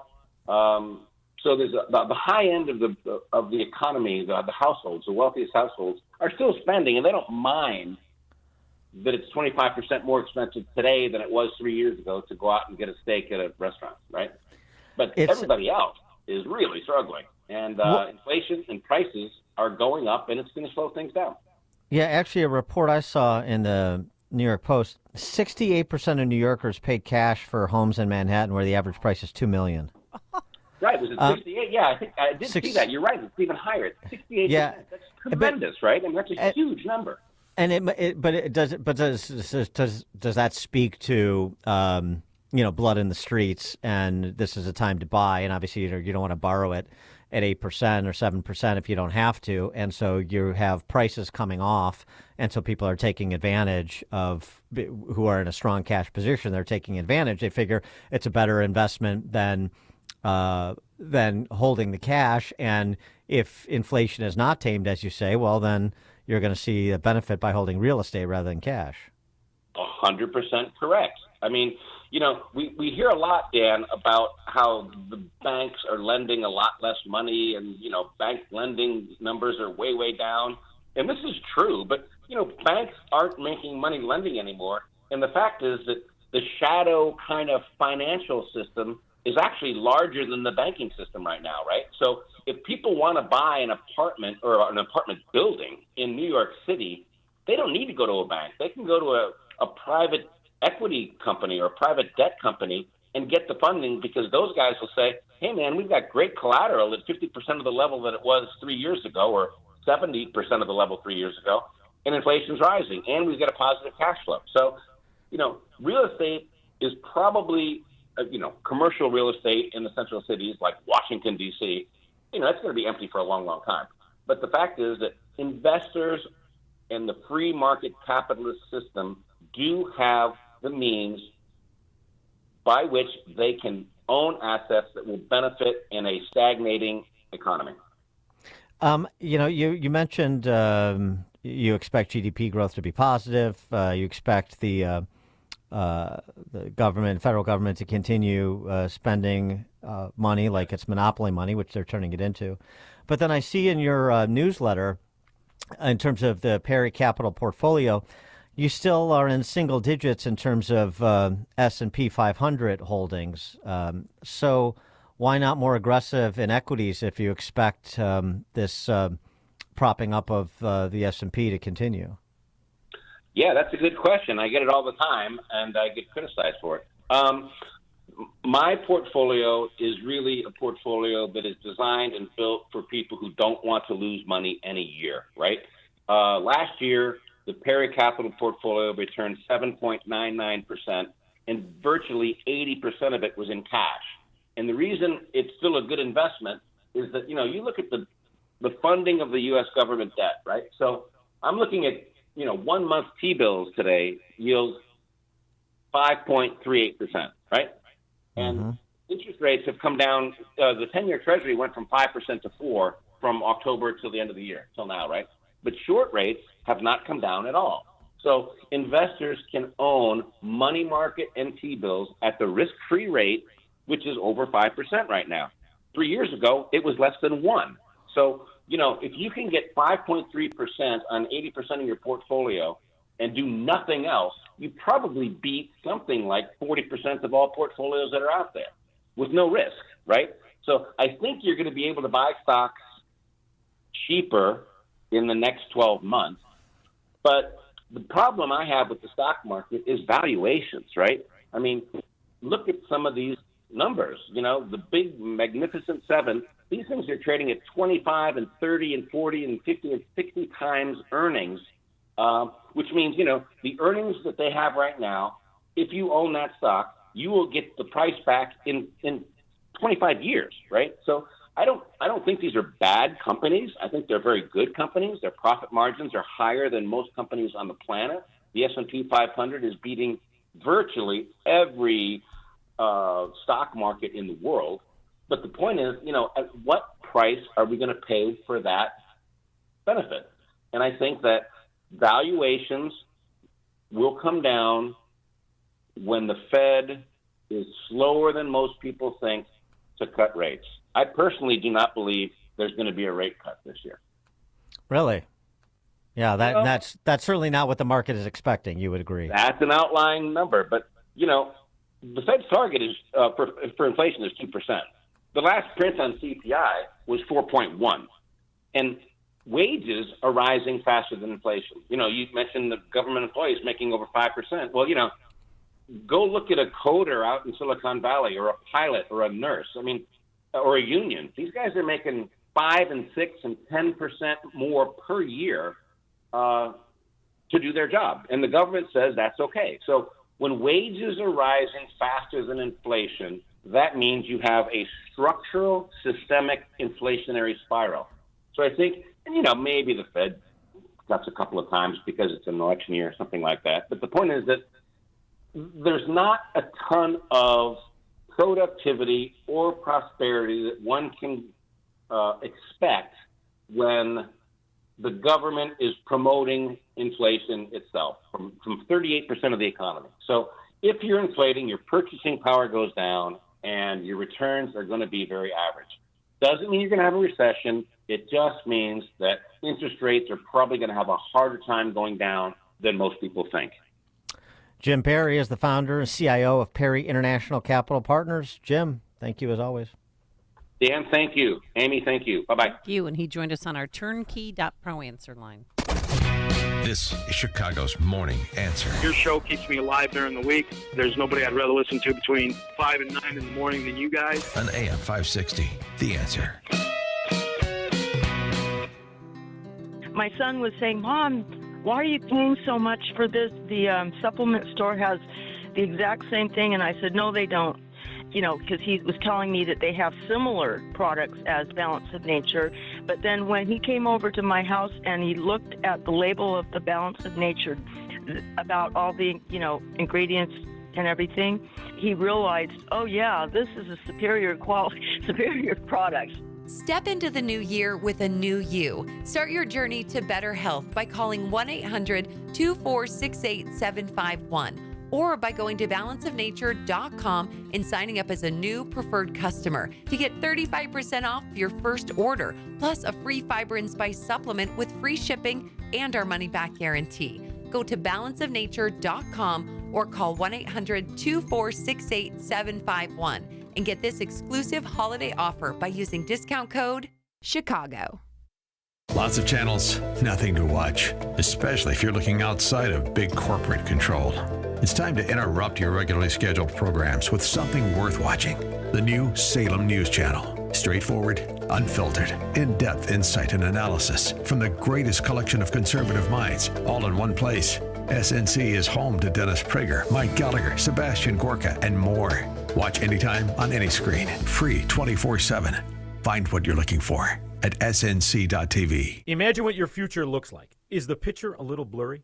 Hey, it's Sean Thompson here for Alpha Wealth Group. When we look ahead, we're visualizing where we want to be, and for retirement, that can be hard without a written financial plan. Tom Fortino of Alpha Wealth Group can help you bring your retirement picture into focus. For decades, Tom has been crafting customized financial strategies. His goal is to help you protect your savings, grow your wealth, and create an income strategy you cannot outlive. If you're nearing or already in retirement, it's time to get your plan on paper. So bring your readers and let's take a look at it closely. Call Tom at 630-934-1855 and schedule a complimentary retirement consultation. There is no cost, there is no obligation. This is a chance to get a clearer view of your retirement. The number again is 630-934-1855 or visit alphawealthgroup.com. And listen to the Alpha Wealth Hour Saturday mornings right here on AM 560 The Answer. Advisory services through Retirement Wealth Advisors, LLC, and SEC Registered Investment Advisor. Insurance and annuities offered through Alpha Wealth Group, licensed in Illinois. Are you ready for an adventure of a lifetime? Journey with me, Dr. Sebastian Gorka, on the Patriots Alaska cruise this summer. It's an incredible opportunity to engage with me and other like-minded patriots on an epic 7-day cruise over 4th of July weekend. Witness the untouched wilderness of Alaska while discussing America's future. What could be better? Join me from June 29th to July 6th. Call 855-565-5519 or reserve online. PatriotsAlaskaCruise.com. Looking for a winter destination to keep your golf skills sharp? Look no further than the Golf Factory, located in Mount Prospect in the Randhurst Mall. With 10 TrackMan golf simulators, a full bar with a handcrafted food menu to enjoy while you play, you'll find a complete indoor golf experience at the Golf Factory in Mount Prospect. Come and enjoy state-of-the-art simulators that use the most popular launch monitor on the PGA Tour, providing the most realistic indoor golf experience possible. Looking to practice? These simulators read 27 data points to help you fix your swing. Want to play? You'll find nearly 300 real-world golf courses and add 4 new courses each month. Would you like to compete with your friends or make new ones? Leagues and monthly competitions are now available. Looking to entertain? Groups of 75 can be accommodated at the Golf Factory in Mount Prospect. See for yourself why the Golf Factory in Mount Prospect is Chicagoland's premier destination for indoor golf. Visit online today at golffactory.golf. That's golffactory.golf. AM 560, The Answer. All right, Deputy, anything to add? No, that's all I got for today. All right, our thanks, of course, to our technical producer extraordinaire, Justin Kosick, and Quinn McCarthy, our executive producer. We're back here bright and early tomorrow morning.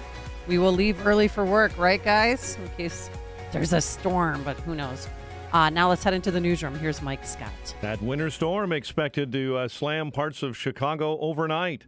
Man shot and killed at a West Side laundromat. And Harvey responds to safety concerns. Well, the Bears dropped their finale to the Packers, and WIND Chicago News Time is 9 o'clock. The first 2024 contest is just 1 week away. I'm Dave Anthony, Fox News, and former President Trump remains the Republican frontrunner by far, and hinted over the weekend there are rumors Ron DeSantis could drop out of the race after the Iowa caucuses. Well, DeSantis tells Fox that's a lie. Why he's saying that is because he wants people to somehow think, oh, you know, why should I go in negative 20-degree weather to help? No, you should show up because, you know, we're the one that can get the job done for this country. Tomorrow, DeSantis will have a town hall on Fox News Channel. Tonight, we'll air one with Nikki Haley at 6 p.m. Eastern, then Wednesday evening at Trump Town.